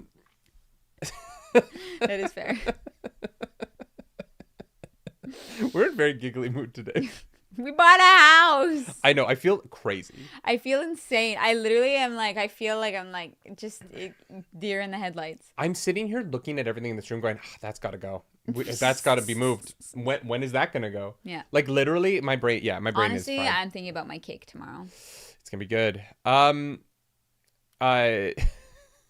It's my birthday. I'm going to have a lot of cake. Yeah, we're going to eat. We're going to eat so many good. marshmallows. Oh, we should actually probably go to Costco today, not Longo's, because of the party tomorrow. Oh, shit, you're right. Maybe we hit Costco first, drop off the groceries, then go to the gym. Yeah, that's probably a good idea. Anyways. I love that we just stopped to like plan our day. Make plans. Yeah. This is a terrible show. But you guys still watch it, so that's on you. Yeah, it's your fault that you're here. It's your fault that we still do this, because you show up.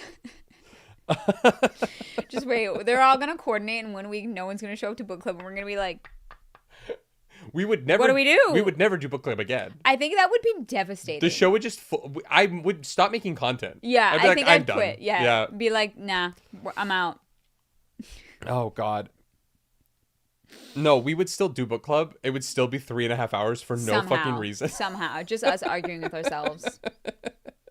That actually makes more sense. Because honestly, what would happen is we would assume that it's a YouTube glitch, and we'll be like, well, people will be able to watch it later. Yeah. You know what I mean? Yeah. Yeah. Anyway, the Cycle's eyes start glowing red. They do be fighting. And Mercy just peppers him with fucking bullets. They get to the edge of this cliff, and she manages to get some shots into him, knocks him down, and then she has to go in like a surgeon and just hack the fucking spikes out of his body before he heals. Because she shoots him in the head. And he starts healing from and that. Keeps healing. And they're like, that's not correct. This dude's got 4 spikes in him. But Harmony can't touch him. Yeah, suspicious. Because one of the spikes is Trillium. Yeah. Yeah, but his eyes glow red, which is very creepy. Yeah, and I don't like it. He talks about gold and red and... Excuse me. He also talks about how the end is coming. Yeah. And that they are going to refire the ash mounts, and ash will fall once more. Yeah, that seems like a terrible idea, personally, but... He says specifically that the end is coming either from ash or the men of gold and red. Which I don't... Like, the only thing that's gold and red is that, like, Alec was wearing a gold and red mask. No, it's the fucking Lannisters, babe. Oh. Yeah, Tywin. On campaign. Yeah. Yeah. Yeah. The old man said... Dun, dun, dun, dun. They start playing the Reigns of Castamere. They're like... I don't remember all the words to it. What? The old man said... Yeah, that's how that song sticks in my head. It's just so funny to think that is what the old man said. He's too old, you know what I mean? He's like, meh.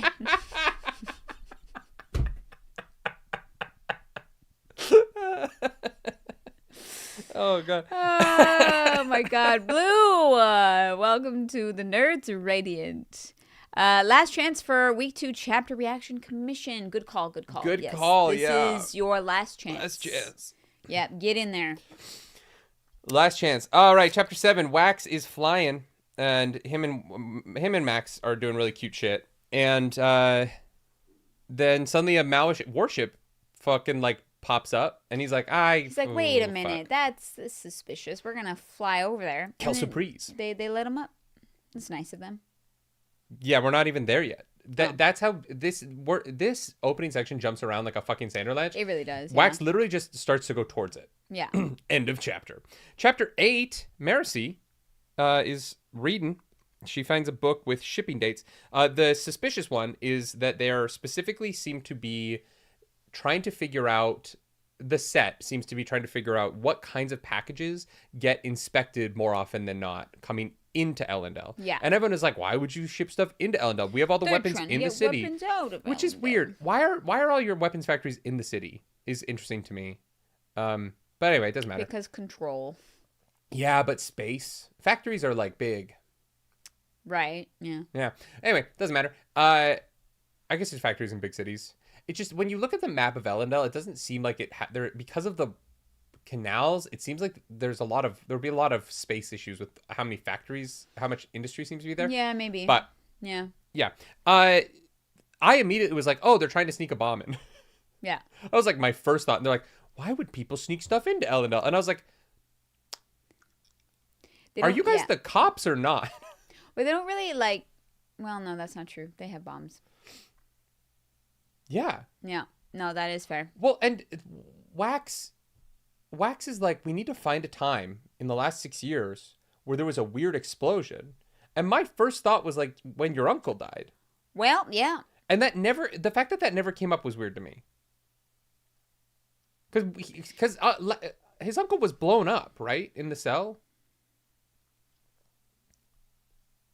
I don't remember. Chat, was his uncle blown up? Am I fucking... We've read so much Stormlight since then. Yeah, it's been a minute. His uncle was blown up, right? Yeah. That wasn't the scale of bomb he was looking for? Well, Yeah, I mean, I guess. Sure, but if he can make a small explosion that's just in his room. Yeah, and they probably already figured out what that bomb was because they did investigate it. You guys are right. Yeah. That was just where my mind went first, was like, how did that explosion happen? Yeah. And he also said you need for this to work, you need an immense amount of electricity. So maybe that's not possible. Yeah. Given. Yeah, you do have to power it somehow. Well, yeah, I guess the interesting thing about the harmonium bomb is it's going to leave shrapnel behind of the generator that provides the electricity.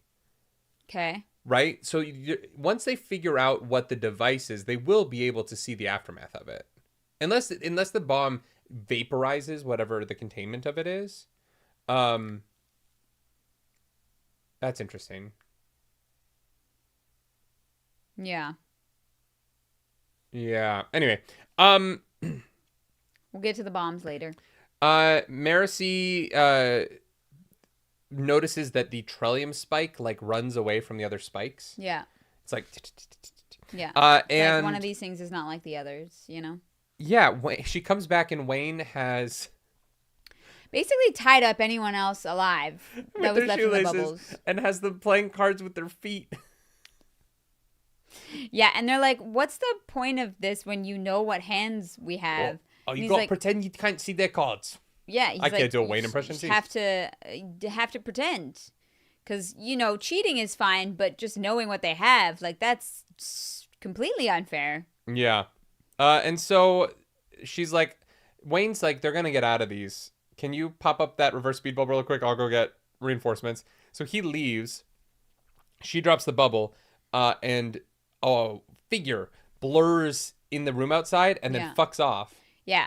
We later learn ghostbloods. Yeah, probably, yeah. Well, no, it's the ghostbloods. Yeah. It's not probably. Sense. The symbol has, at this point. Yep. So, I think this is pre-Stormlight. Okay.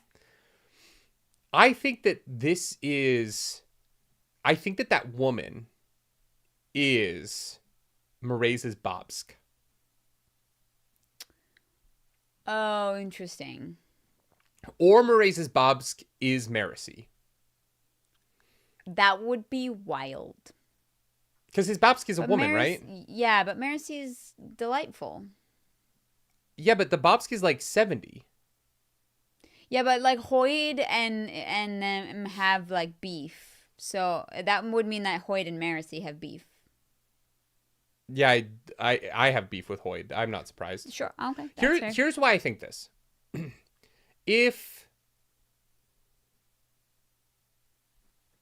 Isn't Yaddle have a Malwish mask though? Yeah, and Marcy's sleeping with the Malwish boy. Yeah. So they get married. She starts doing the masks because it's her husband. She becomes part of her husband's culture. Oh, I guess that's not that far off. No, I just can't see Marcy being like, I'm a capitalist now. I don't think it's capitalism. The Ghostbloods, end of this book, time out on the war with Trell. They got time to go find a way to fight Trell. Marcy is running the Ghostbloods on Roshar to get investiture to bring back to Scadrial to fight off Trell because there's Trell problems on Scadrial. Okay. Yeah, she's being ruthless. Her planet is going to die. Okay, interesting. Like, their autonomy is going to destroy Scadrial.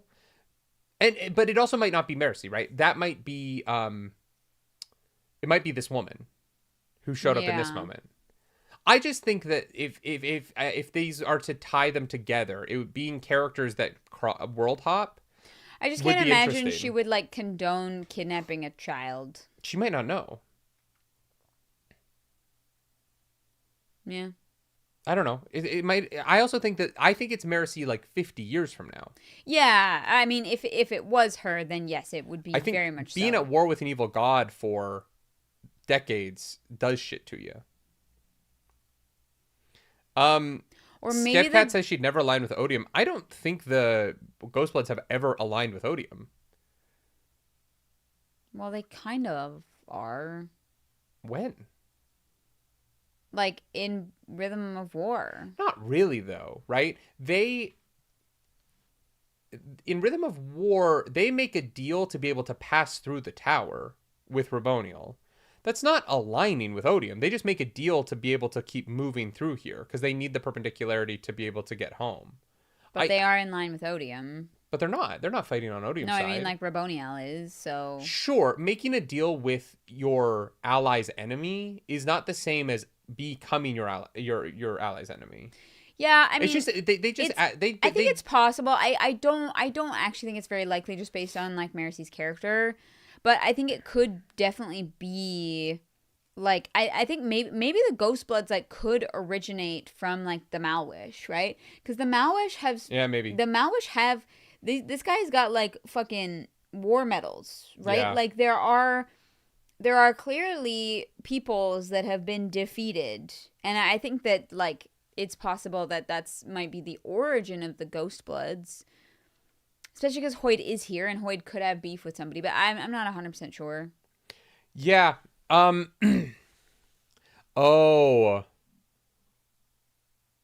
What? Airy Affirmation says, first time theory, what if Marais's Bobsk is what's her name Wayne's Condra Milan? I don't know that Milan would end up with the Ghostbloods. No. I do wonder if we've seen Milan in Stormlight though. Yeah, well, because she can be anyone. I just don't know that she'd be with the Ghostbloods. No. Yeah. I don't know who she would be in Stormlight. I do think there is potential for Milan to be in Stormlight Archive. Yeah. Yeah. JD says India's buying Russian oil, which pisses off the U.S., but the U.S. isn't going to go to war with India over it. Yeah, exactly. And U.S. and India consider themselves to be allies, even with that oil agreement, right? It's one of those things where, like, sometimes you have to make a deal with someone you don't like. Yeah. And that doesn't mean that they're fighting together. I don't think that Ghostbloods are fighting on the side of Odium. I think that I could see Maracy going, I don't have the capacity to fight two evil gods. And so I cannot fight the evil god on Roshar because I am in the middle of a fight with an evil god on Scadrial. And so, you know what? If we have to deal with Odium later, we're going to deal with Odium later. But right now, I need to be able to get through this tower. I could see Maracy being pragmatic in that way. Maybe, and trying to save her planet, you know? Anyway, Yeah. That's all guesses. I don't know what's actually going to happen there. But then, Wayne comes back and they are like, we got to go talk to Wax. Yeah. Wax gets on the Malwish airship and he's talking to the new ambassador, who is Admiral Dahl, who is basically some decorated war general. Yeah. Yeah. And Wax is trying to be really nice about it. Dahl's kind of a douche, and makes a big deal out of the bands of mourning. And then Max has to go to the bathroom. And Dahl's like, he can wait. And Wax like, he's 5. Have you ever had children? And so they go home and meet Steris, who already has a note from Maracy, who's like, we got to go to the mansion. All right. If you thought for 1 second that Brandon Sanderson wasn't straight up copying Batman for this, he now lives at Wayne Tower downtown, but has a bat cave where he does experiments under his mansion further out. Yeah. Straight up copying Batman. Inspired by. Straight up copying Batman. Sure. It's just Batman. But this Robin is more traumatized than Robin? Wild. More, well, sure, maybe. It's also like later years Batman where like he's not taking to the streets as much, but like fucking Batgirl, not even Batgirl. So what is Steris then? Steris is kind of Batgirl. Oh, I was going to say, is but that like Alfred? No, Steris is kind of Batgirl in like Oracle mode. After she's been shot. Maracy is actually more like Spoiler. I don't even know who that is. Batman character. Yeah, Bat sure. family character. Whatever you say. What about Nightwing? That's a Batman character. Yeah, that's Wayne. But not really.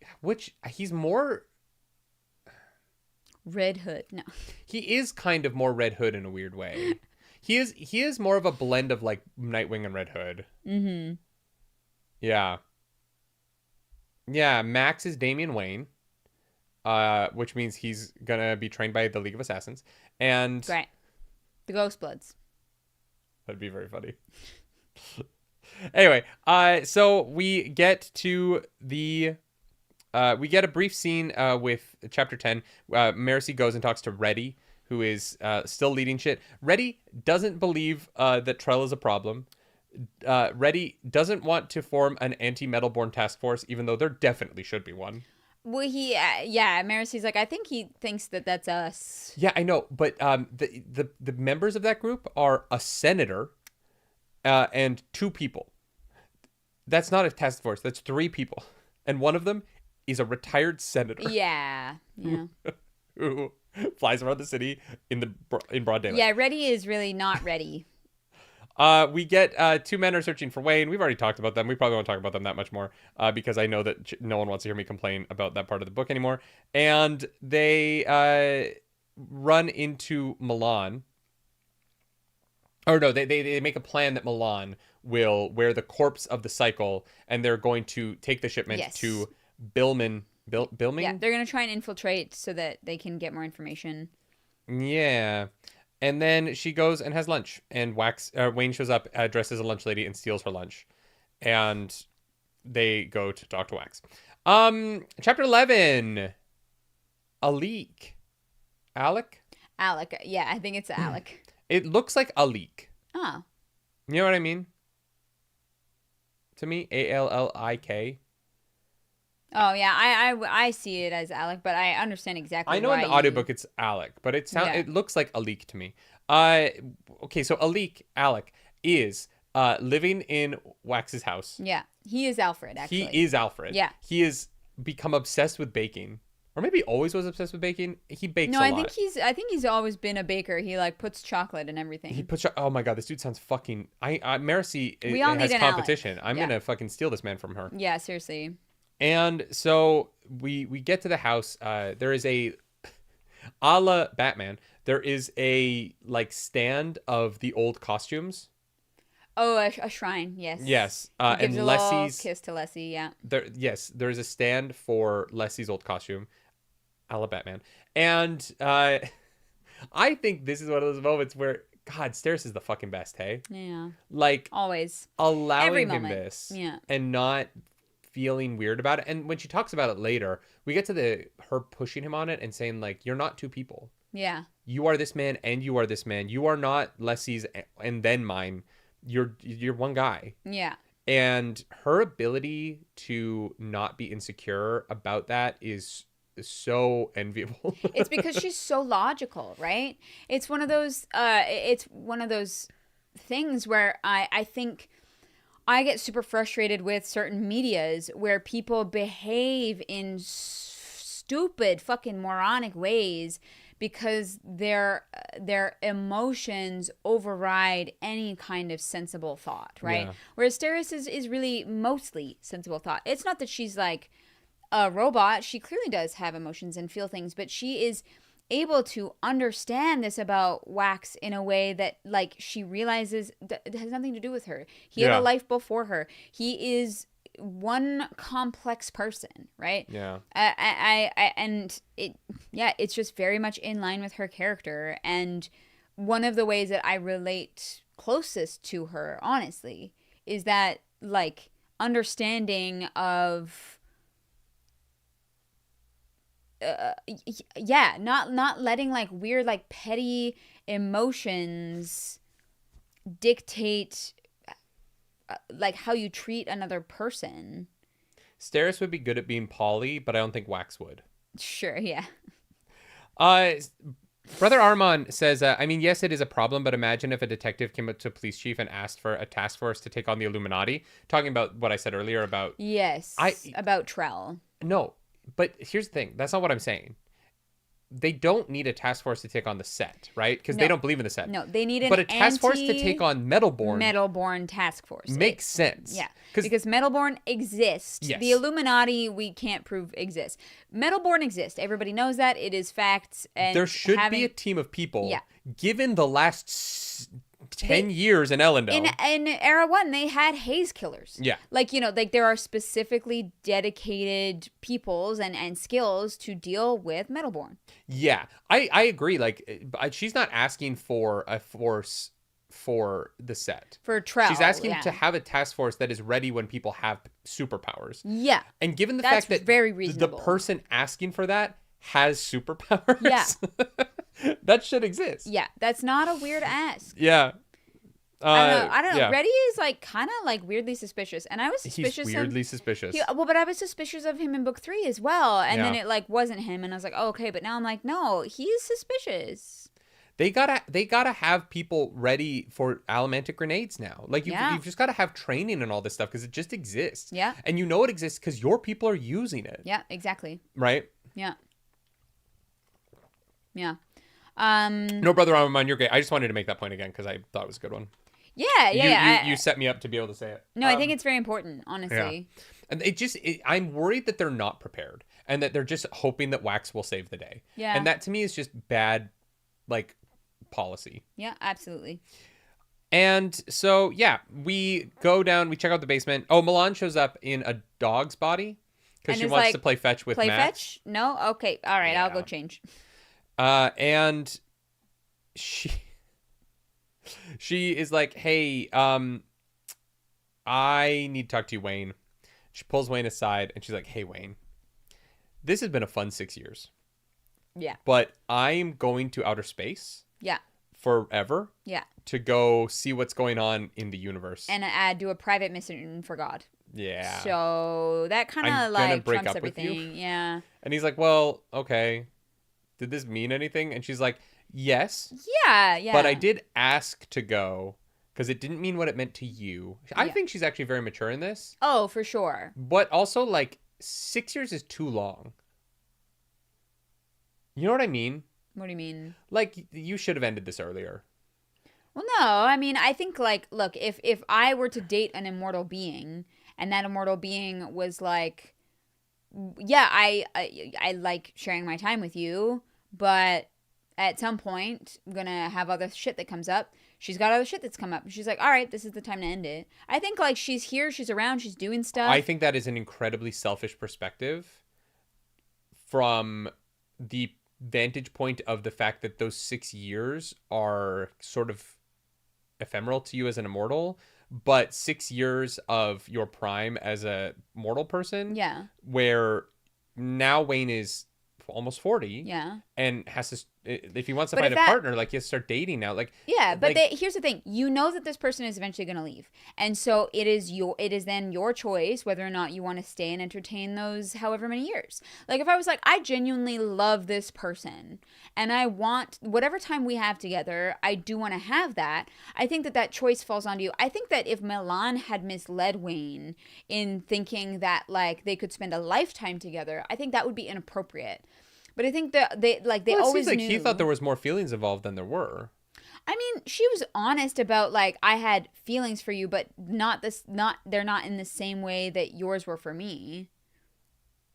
Yeah, I agree with Pink Armado here. He says she admits that she was warned not to be in the relationship, and she also didn't fully realize the timeline. It's a bit selfish. I agree with that. I just think it's a bit selfish. But I think that also if your feelings were never going to become anything else, and it was just really good sex and good banter, then I do think that 6 years is too long to lead someone on. But Wayne is also a part of that. Wayne could be like, look, eventually you're going to leave me, and I am getting up in my years, and I do think that. That's not what Wayne's saying. Wayne is saying, like, this mattered to me. Yeah. And she's saying it didn't matter to me the way it did you. He's not saying, like, I knew it didn't matter to you in the way that it did me. That's not what he says. He says, like... I'm not talking about that. I'm saying Wayne stayed in this relationship full well knowing that it, like, had an end date. Not knowing what that end date was. I don't understand what you mean that it had an end date. Why are you assuming that Wayne knew it had an end date? Because she's immortal. But the end date could have been his death, and then she could have moved on after. They could have spent his life together. Just because she's immortal doesn't mean she's going to break up with him because he gets older. I mean, I would have just assumed, but that's me, so I don't know. I don't know. I'm not saying she's awful. I just think it's a bit selfish. I think that there's a point where it's like 6 years is a long time to be in a situationship Sure. if you know you're never going to want more. Yeah. All right. Yeah. Yeah. Yeah. Yeah. And so Wayne leaves because he has to go for dinner. And our team of scientists goes to the basement to do science. Experiment time. Yeah. Chapter 12. Actually, chapter 12 is where they break up.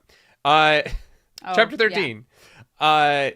Wax is in the basement of the mansion, and they have Wait a minute. Is Wayne immortal? Wayne's not immortal. I mean, he does heal. Yeah, does he but age? Yeah. Does he? Does he? Yeah.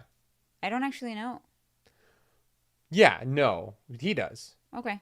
It's never established in Mistborn Era 1 that Mistborn lives significantly longer than normal people.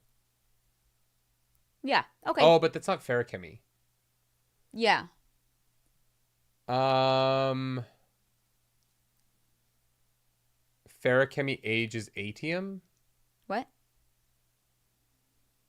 You can store age in atium, right? Which is how the Mistborn was, or it's how the Lord Ruler was able to live so long, was because he was able to compound atium between his ferrochemy and his allomancy.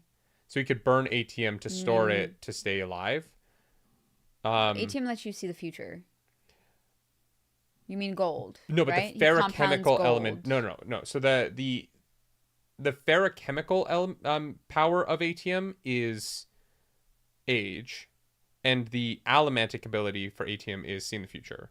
And so if you were to burn the atium to then store it, the same way that Miles 100 Lives was compounding gold in that way in order to basically have unlimited health. He was doing that for age. Gotcha. Yeah.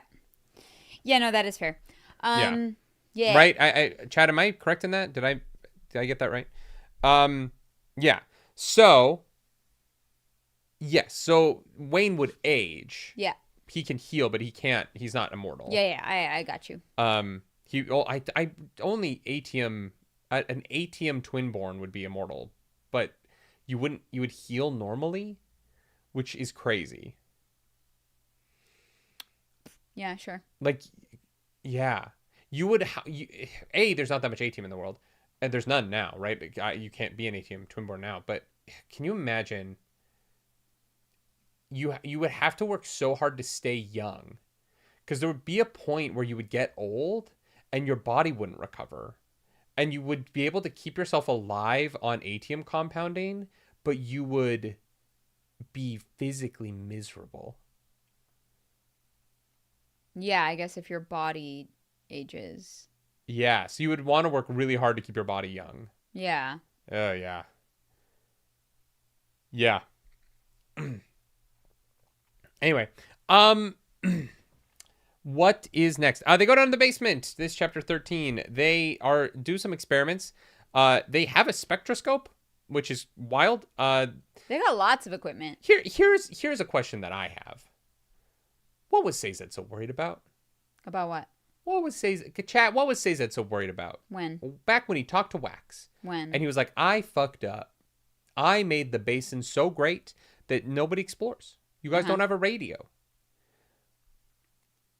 Technologically, this planet seems to be advancing just fine. They have a fucking spectroscope. They have...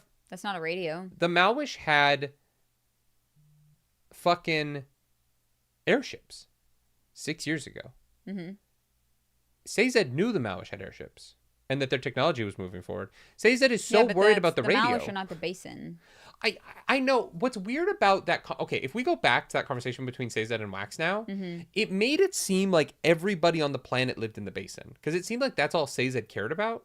Or no, it seemed at the time like that was all the people. Now it seems like that's all Sazed cares about. Because there are other people on this planet who are technologically advancing. And I was so tripped up by that conversation with Sazed back then. And now it just seems even weirder to me. Because he was like, well, nobody explores. And I'm like, dude, there are other people on the planet. Like the idea that No, he was like, the people of the basin are content in the basin because I made it too good. So they've never found the Malwish. They've never got thought to go beyond their own borders. They've never thought to explore and seek new worlds. I know, but he said that specifically in the context of he was worried about the technological advancement of the planet because these threats are coming. No, I thought it was of his people. Which his people are terrorists, right? I guess. Yeah. But the terrorists don't want to technologically advance. Like, and this is where it gets weird, is that the terrorists are the people living the most like humble lives. Like they're the most comfortable living with what they have. Yeah. And so like the expectation, I don't know. I find that conversation with Sazed and Wax now even weirder. And I thought it was weird at the time. Of him being like, you should technologically be at this point in your advancement. And now we find out that there are people on the planet who do have those technologies. It's just a very strange... Do the Malwish have radios? I don't think they have radios, but they have flying machines. Which is more advanced than a radio. I mean, kind of. It's just magic. Yeah, but all technology in the Cosmere is just magic, right? Like, all the fabrials are just magic. Would a spectroscope be magic? I mean, it could be in this world. I don't know. Metal has every electricity is not magic, and they have electricity. But it could be here. Our electricity isn't magic, but their electricity could be investiture for all we know. They could be literally pulling it from the spiritual realm. We don't know. I'm assuming that it's the same. They but don't know that that exists. They don't have atoms. They have axi. You know what I mean? So like, who knows how things work there? No, I have no idea. Yeah. Oh yeah, the set have radios. Yeah, the set have radios. You're right. They do. Although, yeah, I mean the set have radios. So like so his concern is just that Elendel didn't have radios, but other people do. I just thought the set got things from other people's because they clearly from the Malwish or from off planet. But that's still this planet. The conversation between Sazed and Wax doesn't make any sense to me anymore. And I didn't like it then, but now I'm just like, dude, like, there's a whole planet of people doing technological advancement here. They have electricity now. Like, they are moving forward. Sazed's concerns seem so weirdly flawed in hindsight. And I don't know where he's coming from. He had a timeline that, because he's, like, kind of can see the future. He's, like, not omnipotent, or, yeah. Omnipotent. Yeah. But, like... But yeah, he was like, the advancement that should have happened never did. Sure, but it has now. It is my problem with Sazed's whole thing being like, you should have hit it at this time. It's just not how any society works. Like, the idea that there's a correct timeline implies that every civilization on Earth should have hit the same, like, innovations at the same time, and that's just not how it worked. No, because every civilization would, unless they all had the exact same beginning. Well, that wouldn't make any sense. We did all have the exact same beginning, though. We all left the fucking, like, Nile River in Egypt, or not exactly the Nile River, but you know what I mean, like Central Africa, and we spread out across the planet. Sure, but like the Roman Empire's beginning was very different than like the Native Americans, like. Sure, but if you're saying that there's a prescribed timeline that you should be on, then all of those things should have hit the same technologies at the same time. But it's about priorities. One civilization having a different priority than another doesn't mean that it's more right or more wrong. Yeah, and the basin had different priorities. The basin went, we don't need to explore. That's not a priority, and therefore was technologically stunted. They still ended up with cars. Sure. Like, they have motor. They have. Yeah, but they can't travel any vast distances or communicate over vast distances. They don't have a need to. That's what I mean, yeah. But they still have weapons. But they still have guns. They still have war materials. Yeah, because they had different priorities, like you just said. I guess my point... Like, society would progress differently based on different priorities. 100%. No. And I think that that's how it should be. Mm-hmm. I think that Sazed's concern that the basin didn't do a certain thing... Because Sazed can see the future. But that other thing happened elsewhere on the planet, and now Elendel has it. Elendel didn't need to develop certain things because it's sort of like, Well, now they might get their ass kicked by the Malwish. yeah, until another planet shows up to fight them, and they'll band together to fight another planet. If another planet shows up. Trell has an army he's amassing off planet. I'm just saying, the Malwish might fucking bomb the shit out of Elendel. What are they going to do about it? We're not there yet. I'm just saying, what are they going to do about it? If the Malwish attacked, what are they going to do Wax about it? is going to fly around. He can't reach their pew, ships. Pew, pew, pew. No, he's going to shoot the bombs out of the sky. He's going to whip around and pew, pew, pew, Just pew. collect the bombs. No, blow them up in the air. Throw them back into the atmosphere, like... Yeah, he's going to still push them back. Single-handedly. He's going to single-handedly still push them all back. Yeah. Once he has Mistborn powers, he's going to push the bombs back up into the ships. That's actually kind of sick. That would look really cool in animation. Yeah, it would. You're not wrong. Yeah, this does not matter. Pinky Armando has an interesting thing here. He says, yeah, I think Brandon wanted to comment on the interesting interplay with pressure versus resources, but didn't want to deal with the actual consequences of colonialism, so he backed off and gave his special people more tech. I agree with that. It definitely feels more like that to me, where it feels like Brandon Sanderson wanted to comment on the idea of this, but it doesn't really line up with the world these characters are in once you kind of meet these other people, and they do the planet has technologically advanced, and Sazed is treating the basin not technologically advancing as if nobody's technologically advancing, even though that's clearly not what is happening. And the point is that those middle two books in Mistborn Era 2 are a little weird. They're a little weird. They're a little weird. They go down to the basement. Mercy is looking at how they've been trying to split harmonium into atium and lerasium.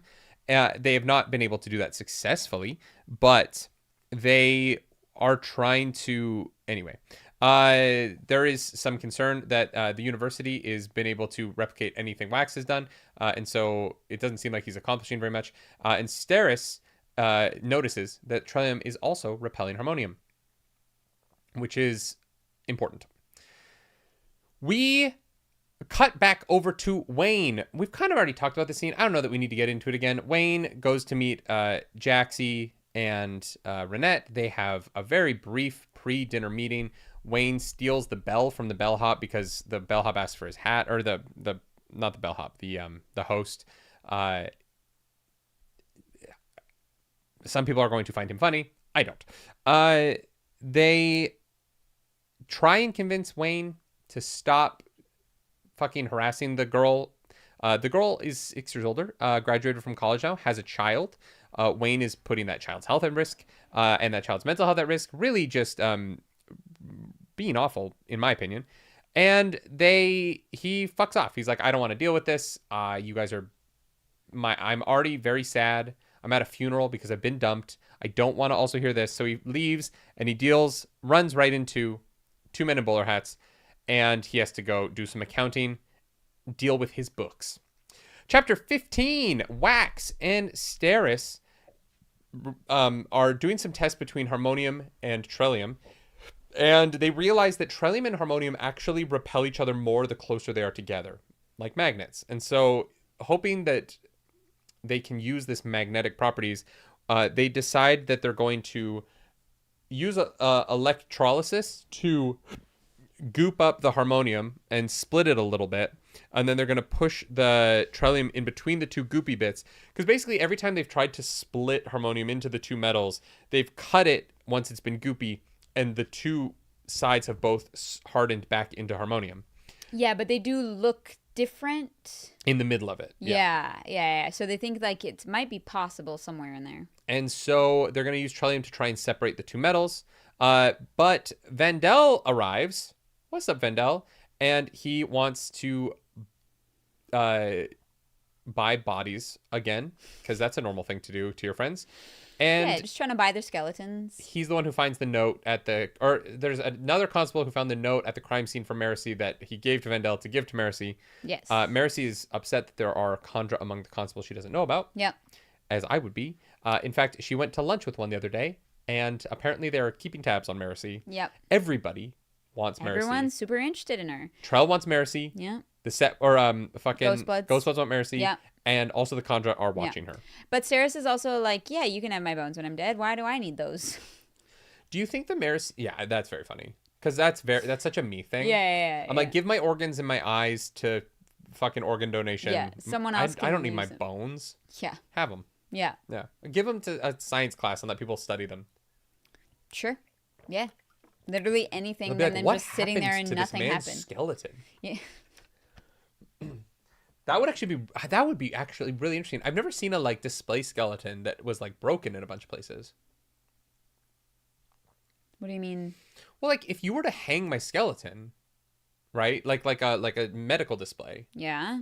it would look weird. Okay. Like it'd be repaired. Like it would be like you'd see like the where it broke and stitched together and. Oh, I'm sure. Yeah. I mean. Yeah, the dents in my skull.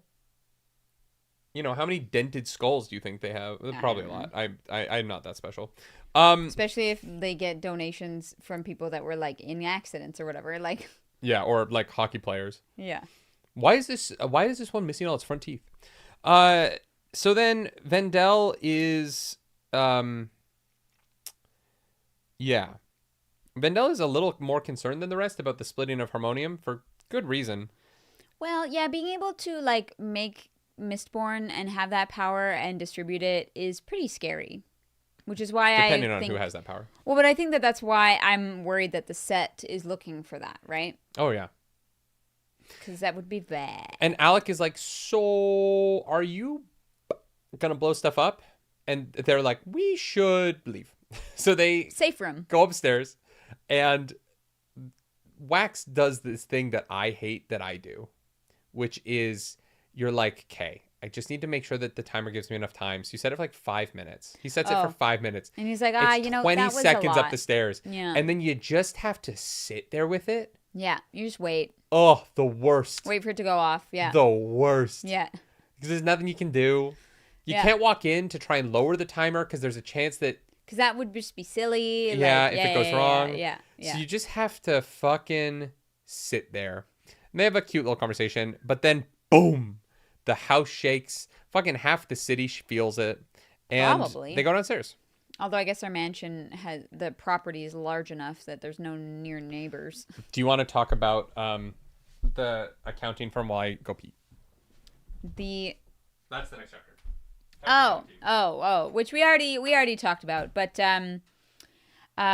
Wayne's accountants are looking for him because they're like, sir, you are too rich to let your money just sit there in a savings account. So we need to do things with it. He invested in an affordable housing project because he thought that he was going to lose all his money, and then he did not. And now he is like insanely rich. They talk about making sports, you know, controlling people's animosity towards other people, which is so fascinating because that really is what sports is just giving people pretend things to like fight about so that they're less likely to focus on actual stuff that matters. But these guys know Wayne very well. They know he likes cars. So they try and get him they're able to convince him to invest in a new car company. And then he is like, oh, by the way, can you give money to this person every month? And they're like, oh, yes. Yeah, absolutely. We can do that. We know exactly what this means. I just realized. What? When we build the new book club set in the attic, when we have to go to the bathroom, Uh-huh. we're going to have to go down those janky-ass stairs. Yeah. Oh, God. Yeah. Well, the stairs will get redone eventually. Oh, God. Yeah. I did say at the beginning of the pod the things that I didn't love about this scene.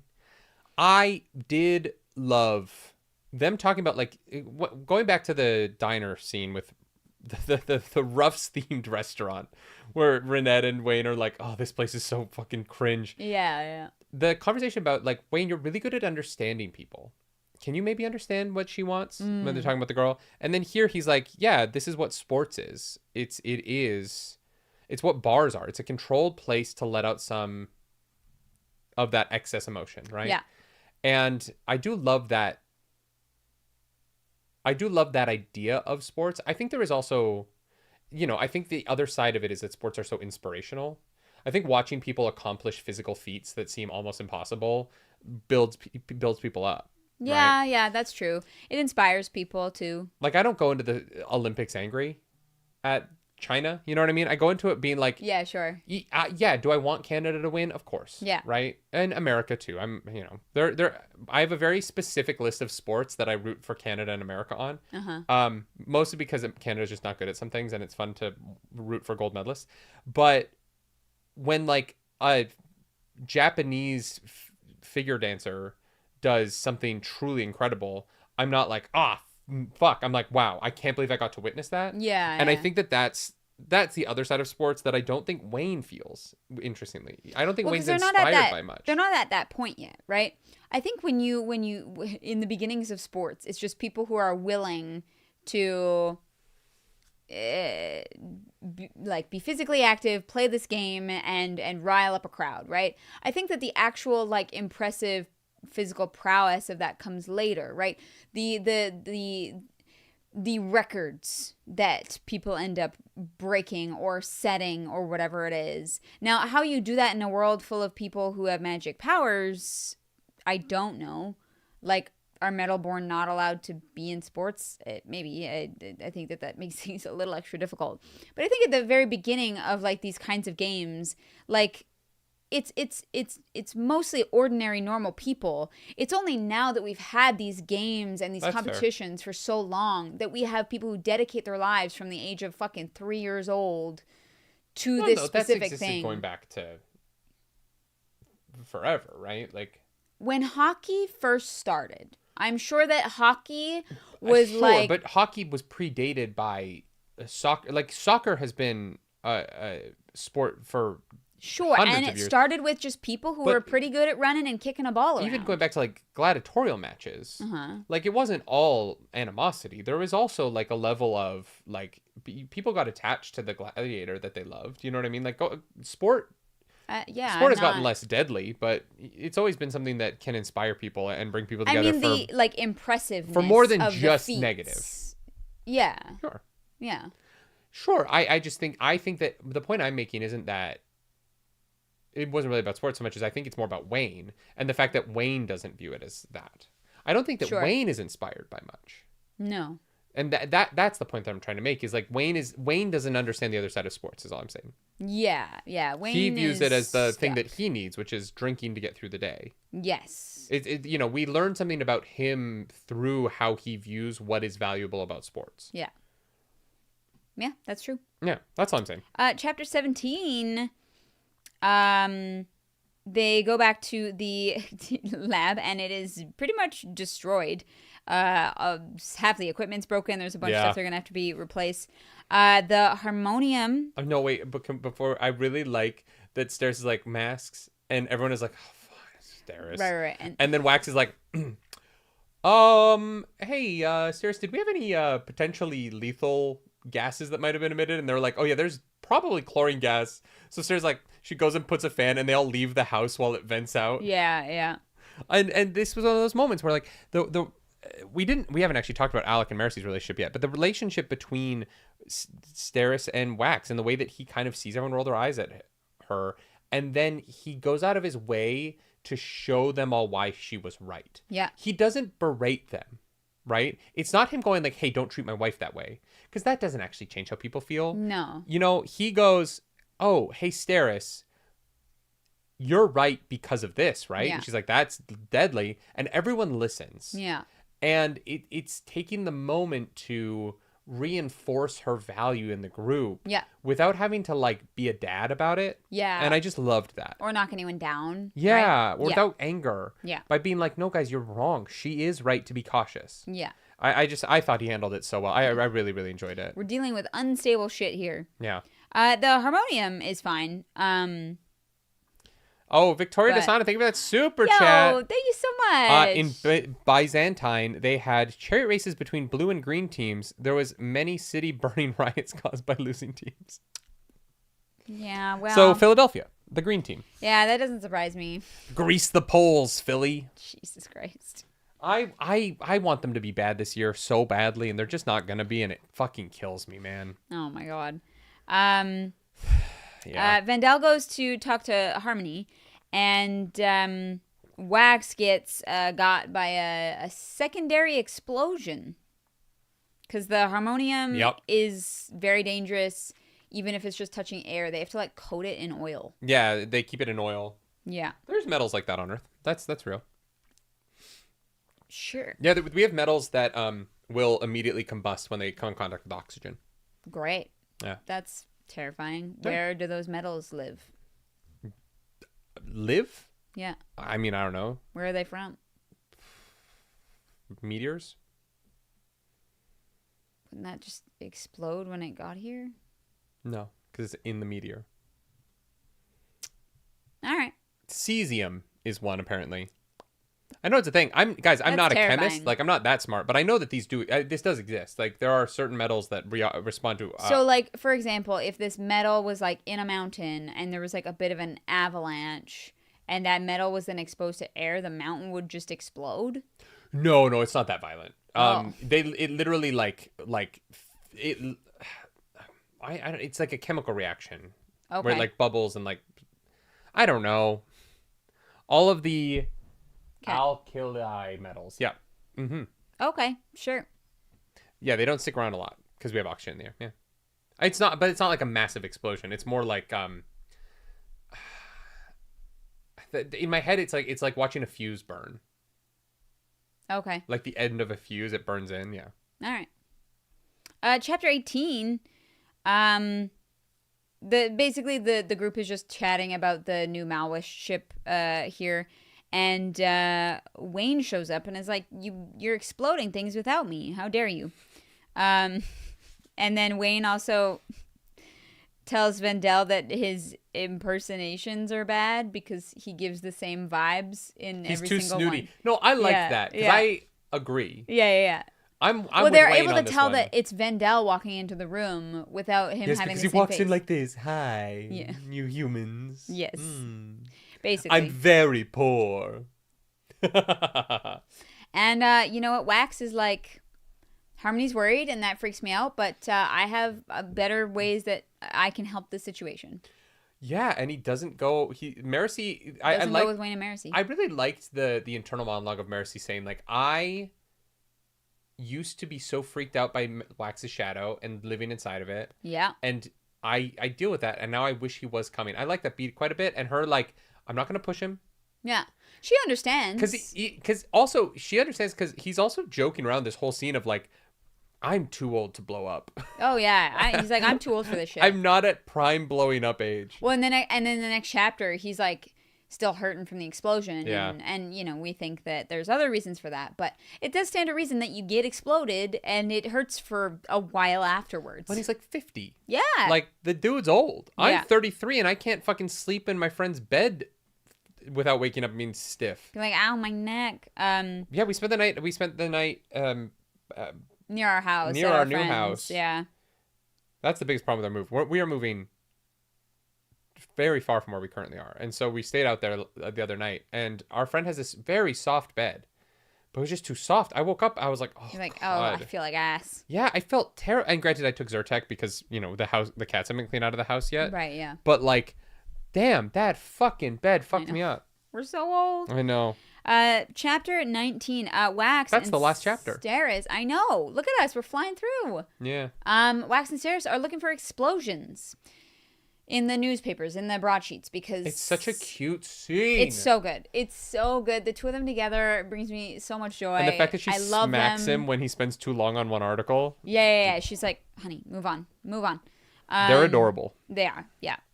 Yeah, they realize that the set probably knows about the reaction of this metal and has for a while, so how are they going to control it? How are they going to experiment with it? What's the best way to do that? They're going to do some explosions.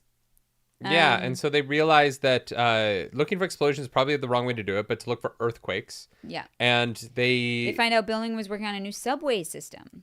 Wax is like, that's really weird because they're super proud of their like above ground railway thing. That's crazy because they don't have a subway system. Yeah, still don't have a subway system. It's been years. It's like the Eglinton line.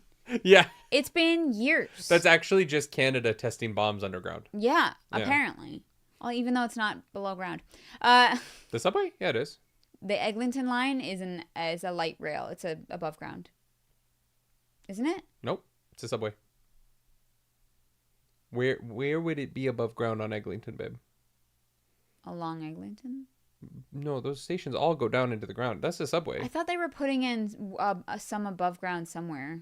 Maybe at the ends of the line, but like we've doesn't driven matter. on Eglinton many times. There's no train tracks. Doesn't matter. Yeah, the Ontario line and the Eglinton line are both going to be subways. Gotcha. Yeah. Well, You might be thinking about St. Clair.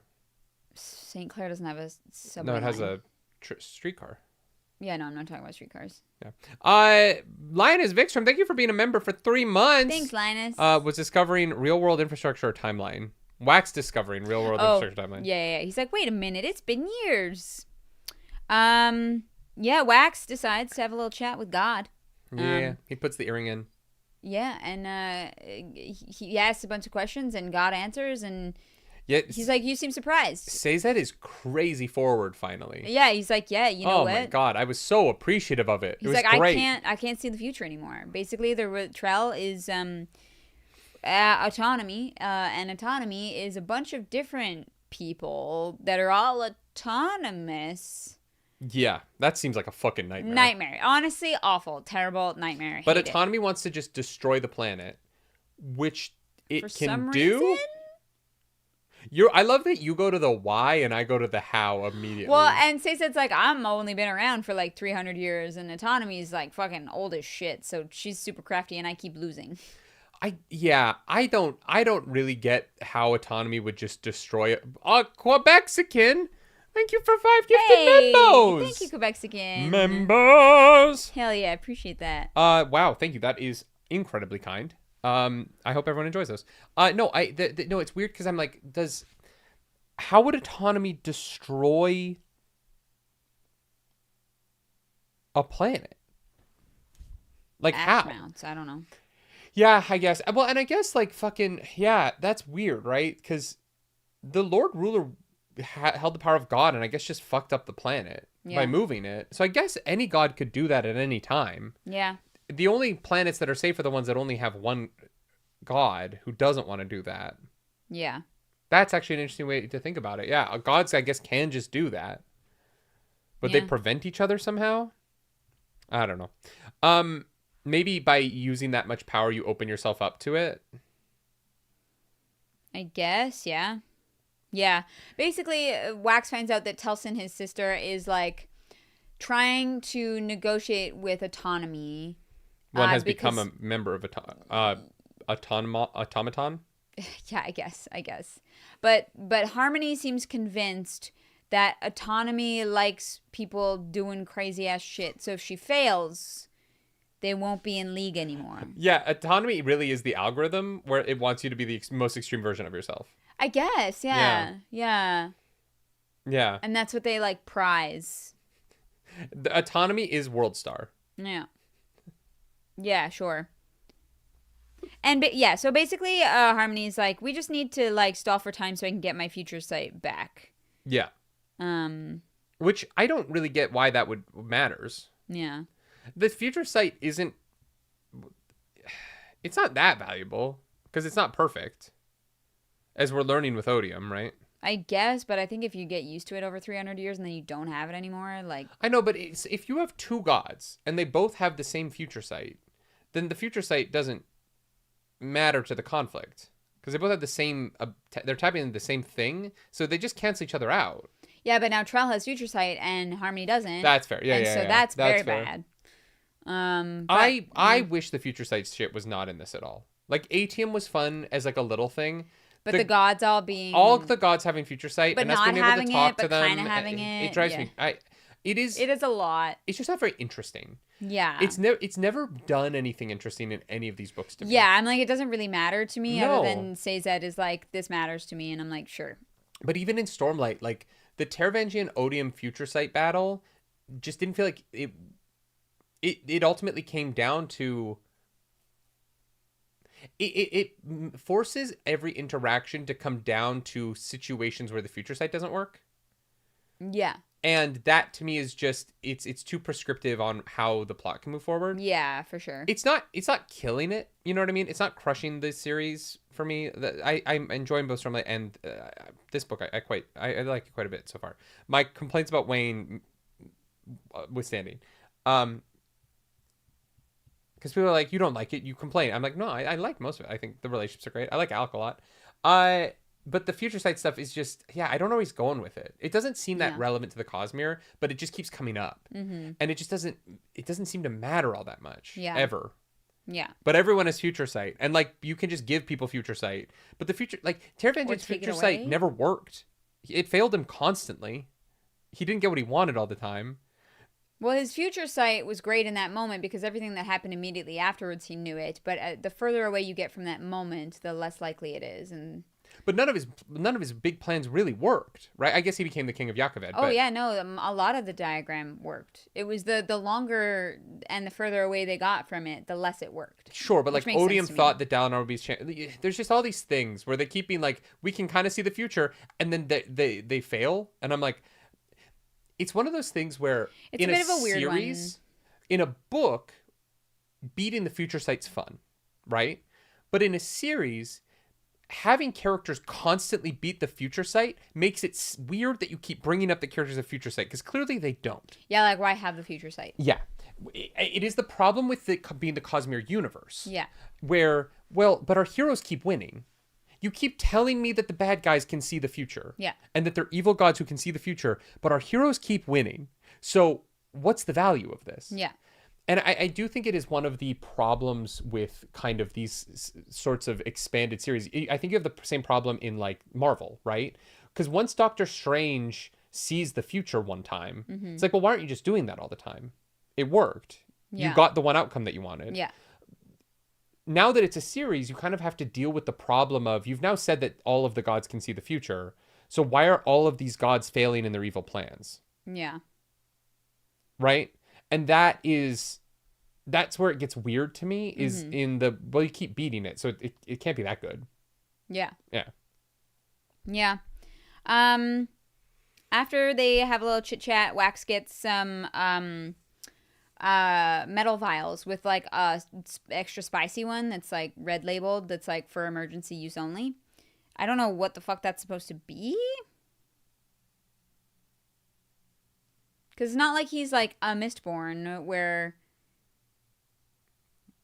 unless maybe Harmony made some Lerasium and is like, if you drink this, you'll become a Mistborn. But you still need the metals to use the Mistborn powers. So I don't know what the fuck is in this vial. I think he's already a Mistborn. Okay. I think that the explosion made him a Mistborn. I think that Harmony knows it. I think that Harmony is... yeah, I guess he could already be. But then why have to, like, break glass in case of emergency vial? I don't know. Yeah. But the other problem with that is that, like, if he became a Mistborn in that explosion, right? If he fell asleep without burning any of the metals inside him, he would have gotten incredibly ill. And so him, over the course of several days, having the weird hallucinations and visions things doesn't make sense to me. If that day he'd been like, I see some weird visions, it feels ingested enough to become a Mistborn, for it to, like, so he's not be a Mistborn. Instant. But I think that his body's adapting. Yeah, maybe. Anyways, I have no idea what's in this vial. Lightblind Fool says, with future sight, you see possibilities, and the interesting part is how confident the viewer is and what is interpreted from what's seen. The problem, I understand what you're saying, Lightblind Fool, and I would agree with you if we ever got the perspective of possibilities. But we don't really. The Cosmere keeps handing... it's never POV characters. It's always these tertiary characters who are just portrayed as being smart and right until they are wrong. And we don't get to see the possibilities of what's seen. We just see them be like, this is going to happen. Oh, it didn't happen. How was I wrong? We're not seeing, like, the options. And I would honestly like to see Taravangian explore different paths a little bit more, so that it doesn't always feel like there's a right path. Because I think that one of the reasons why I find Taravangian's future sight, just because we get the most with him, but what it means for the other gods so weird is that they always portray it as if there's like one right path forward. And I don't think that that's how seen possible futures would be. I think it would be a lot of having to mitigate harms and navigate what harms you're willing to mitigate in each moment.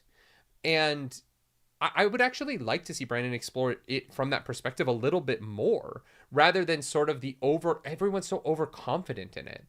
And I think that if I could see the future, it would make me far less confident. I think that I would become very skittish and very careful and very like humble and try not to disrupt these paths.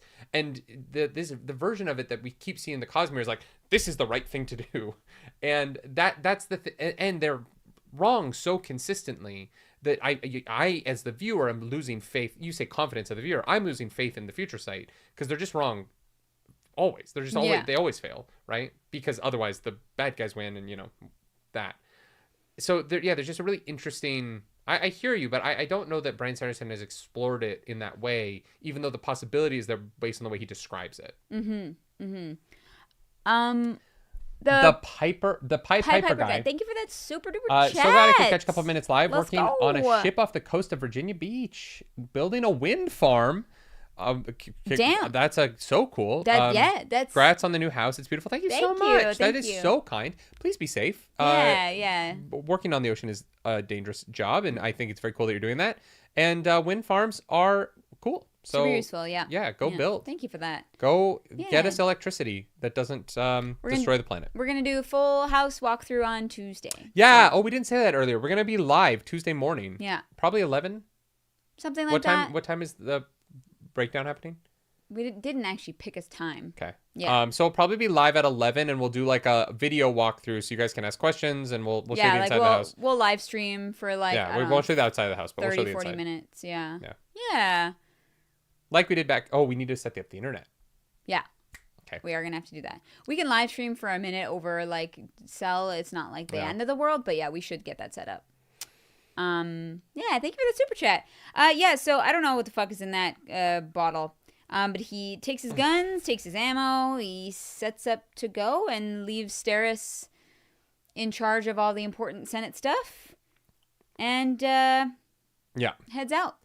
Yeah. He did have a Trellium earring made. He did. That is right. That is probably going to be very important. Yeah. It's like the Trellium is a little spike between two other bits of metal because you can't melt the Trellium at all. Yeah. So, I like the beginning of this book. I think that it really does a great job of blending the relationship dynamics with intention, not action, because there is some action at the beginning, but action in the sense of these characters are actively pursuing their goals and desires in the plot and making decisions based on their own interpretations. It feels far less forced than I thought particularly the first half of Bands of Mourning felt, where it felt like our characters were sort of being led by the nose. This time it really does feel like our characters are leading and are very engaged in the plot, and I'm enjoying it quite a bit. Yeah, me too. Yeah, it's been fun. Again, I didn't really have expectations, but it also was like a bit of a surprise. And like you said, this book feels slightly separate because of the time jump, because it feels like we're like kind of restarting almost. But I kind of dig that, and I kind of liked having the break in between book 3 and book 4. Yeah. Like now that I've started the book, so I was like, why are we splitting up book 3 and book 4 when it's all Mistborn Era 2? And I'm like, now I get it, because you guys know what you're doing. There's one of the weird moments in this book that I wanted to talk about here, because it comes down to Alec and Maricy's relationship. Yeah. But I love their relationship. I think they're very cute together. Oh, they're great. But there's a moment in the book where Maricy is like, "What's the point of life outside of work?" And I was like, "Girl, you're in a great relationship. What do you mean by that? Did that hit your ear in a weird way at all, or?" No, it didn't stand out to me, honestly. I think that there are a lot of people out there that like relationships in life are just tertiary to what your accomplishments are. And it's just how some people feel. Yeah, and I think that I used to be that way before you and I got together. Yeah. But I just never thought my relationships would last long enough to matter. You know what I mean? Like I was just dating like crazy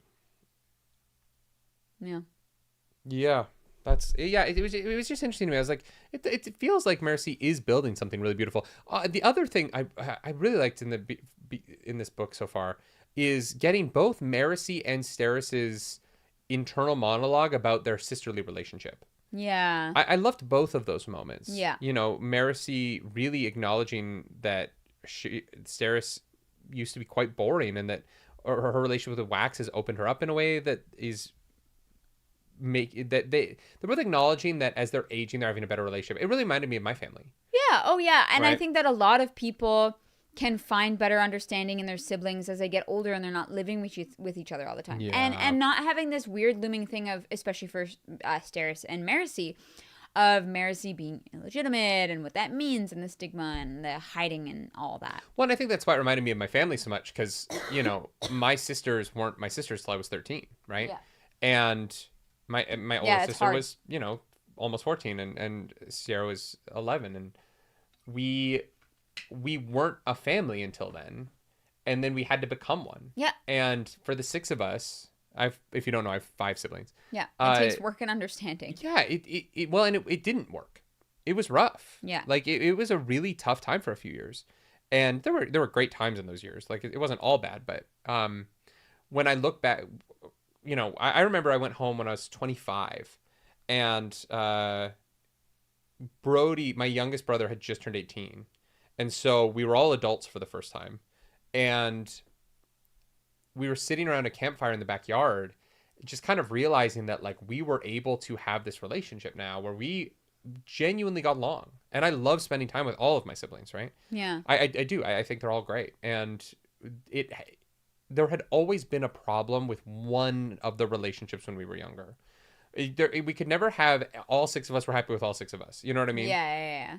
Even if it was most of us were fine, there was always a problem. And, you know, to realize in our adulthood that we still loved each other, and that we were able to kind of find a way to have a relationship as adults that we weren't able to have when we were younger, was so fascinating and honestly lovely now, right? Especially now that there's so many, that my siblings are starting to have kids. Yeah. Or starting, I mean, geez.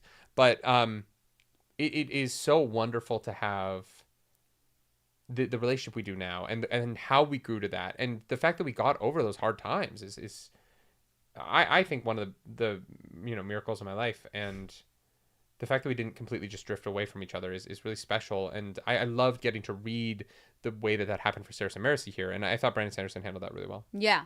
I love their understanding of each other, even Yeah. if they are not like similar at all, right? Yeah, Yeah. I completely agree. Yeah. Yeah, the book is fun. It's a strong start. I'm excited to have Wax want to go on the mission. You think he will? Yeah, he leaves for it at the end of the chapter. I mean, yeah, Steris you is think gonna he's run the gonna government. feel like, I don't know how Wax is gonna feel about it. I just mean in Bands of Mourning, he was like, oh, God, I don't want to do this. And this book, he's like, I have to do this, and I'm going to do it because it's the right thing to do. Sure. And it just, but he also feels more interested in his science stuff. Wax just feels like a more engaged character now. Yeah. He's more engaged in all elements of his life. He's more Yeah. engaged with Steris. He's, you know, and I think that Bands of Mourning, Bands of Mourning was not my favorite book. And I think that Fair. this book is off to a really strong start coming out of that, and I feel very invested in it, Mm-hmm. which is nice. Yeah. Yeah, I'm enjoying it so far. The other thing, fuck, I lost it. There was something else that I wanted to bring up at the end, and I can't remember what it was. Oh, it was interesting to me that the earring took Wax to God space again. Oh, yeah. We've never seen the earring do that. No, they usually just have a conversation, but I think because he touched the Bands of Mourning or whatever it is, like, Yeah, maybe that's what it is. I think it might have something to do with the explosion. maybe. Yeah, it could. I think he might have harmonium in him. Yeah, maybe. Maybe he's not a Mistborn, but maybe he is, like, laced with harmonium now. Like Tony Stark. Maybe. With the metal trying to get to his heart. Maybe. Yeah. But he doesn't need the reactor to push it away from his heart. He can just steel push from his own center, and he can keep it from getting into his own heart. It's just Batman and Iron Man. Fucking Brandon Sanderson just stealing all the superheroes. Sure. Yeah. Even though you can't move metal inside someone's body. It's okay. That's fine. Logistics. Maybe if he stabs himself with Trellium in the middle, it will repel all the harmonium. Maybe, yeah. Possibility. Then he does have an arc reactor, and it's evil. Sure. Y'all, that was book club. Hell yeah. Should we do high-low? Let's do it. All right, this is a section where Clarice gives her high, I give my low, she gives her low, I give my high, because we compliment sandwich this bitch. Because when my blended family first blended, we needed ways to commiserate over each other's lows and celebrate each other's highs. Clarus, I'm going to read this membership message, and then you're going to do your high. Yo. Light Planet Full, thank you for that. Thank you so thank you for joining much. up. Steris, best algorithm goddess or ultimate AG? Ooh, she's not the ultimate What's AG? algorithm goddess. I think they just didn't want to type it twice. Oh, yeah. That's tough. The ultimate AG. Me. Yeah, you kind of are the ultimate AG. Sure, I don't know. That's fair. Yeah. You're sort of like the mascot for the channel. Yeah. Yeah. I dress up in costumes. Yeah. Yeah. I think my high for this section is a more of a general thought than a specific moment. I've really liked that every character had a moment, felt like a unique individual. Yeah. Like that I really felt like we revisited them after 6 years. You know, touch base. We touched everyone in part 1. I agree with Yeah, that. it was really nice. I thought it was actually a great way to ease back into the book and the series after having taken a moment off. So I actually, I really appreciated that. And I felt, it felt very familiar in a fun way, but also people have changed and have grown in a way that's been very impressive. So that was my high. I agree. Yeah. What's your low? This is Wayne stuff. I've said my piece. Yeah, for sure. Yeah. Yeah. I don't know. I think I think my low is that I literally am like, I don't know how they deal with Trell. Like, it feels like what you said, like, where that might be the next Mistborn series. Like, it feels like they're just It feels too big to get through it in this book. Yeah, I'm just a little bit lost in the sauce of, like, what is going to be happening and what the end goals are. Because I literally think it's like, I just need some more time. And I'm like, okay, like, I guess that's cool. But I don't get, that's not super, I'm not super invested in it, so. I do feel a little bit about Mistborn Era 2 that I really like that in Alloy of Law there wasn't an evil god. And I don't need every Cosmere series to be about an evil god. Yeah. But that is kind of the direction we're going. And so there is sort of a like sameness to them where it's like there's a evil god and one of the characters' enemies becomes the avatar of the evil god. Like his sister becoming Autonomy and Terravangel becoming Odium. I'm like, I feel like Brandon Sanderson is a little bit going to the same well, a little bit too much in some of these ideas. And I would like a little bit more variety in that too. I agree with that. Yeah, I think, that's fair. Yeah. What's your high? I really liked Wax and Steris in their first chapter. Their the speech and the political scene. Hell yeah. I appreciated Wax growing in the way that he has. I appreciated how much of it came from his wife and how much respect he shows her in return. And then that buttoning with at the end of this reading this week where she's like, I'm not social enough to pull this off. And he's like, no, you are, because I say you are. Like, if I believe in you, then it's true. Yeah, the amount of work that you have put into this makes you the best person for it because you are passionate and intelligent, and that's what matters. Yeah, and I was sort of on board with all of that. And I really liked the political chapter at the beginning. I thought it was really strong and a great way to shift the status quo of this series that I think kind of hasn't had much status quo shift, where it just kind of the world just doesn't feel like it's other than them having cars now. It's like sort of the same political landscape. Yeah, no more horse and buggy from book 1 to now, and so I think that it's because the technological advancements haven't affected the plot. Like they just kind of happen in the background of the series. They're not relevant. Yeah. I don't know. But I like it so far. I think that this has been my favorite start to one of the Mistborn Era 2 books since the first one. So I'm really on board with that. Yeah. No, that is fair. Yeah. Yeah. If you like the video, subscribe to the channel. If you don't, hit the dislike button. Leave mean comments down below because the algorithm god is hungry and we must feed her. This episode, that algorithm goddess is Steris. Best girl. If you want to follow us on the internet, you can. I'm at nerdynightly. I'm at Claris Polaris. Give us that old 5-star review everywhere that you can, because it would help us quite a bit. And we will be back next week with chapters 20 to 34. Nice. Yeah. Hell yeah. Yeah. There'll be, I think there's 4 chapter reactions, 3 or 4. So that'll be fun. Great. And we'll probably see some of you on Tuesday for the house tour. Yes, house tour, 11 a.m. on Tuesday. Let's just say 11. Yeah, 11 approximately. I want to make sure we have enough time for all the stuff that needs to get done. But 11 sounds like it's probably right. Well, we have to drive there too, so. Yeah, exactly. K. Where would you add sex? Okay, this is the big question. Does Alec wear the master in sex? He seems pretty liberal with taking it off. No, lifting it, but not taking it off. Oh, yeah, wear it. Yeah. Do you think it stays on? Yeah, probably. Yeah. Yeah. That seems like it would be like taboo or something. Like they want you to like eat with a mask on, and I'm like, that sounds awful. Yeah. So they probably want you to fuck with a mask on too. Very Mandalorian coded. Yeah. No, that's some weird stuff. Maybe Marcy's into the horror movies, you know? She's like, yeah, here's a scream mask. I know you don't know what that is, but put it on. Thank you. I almost just called out our friend. I know.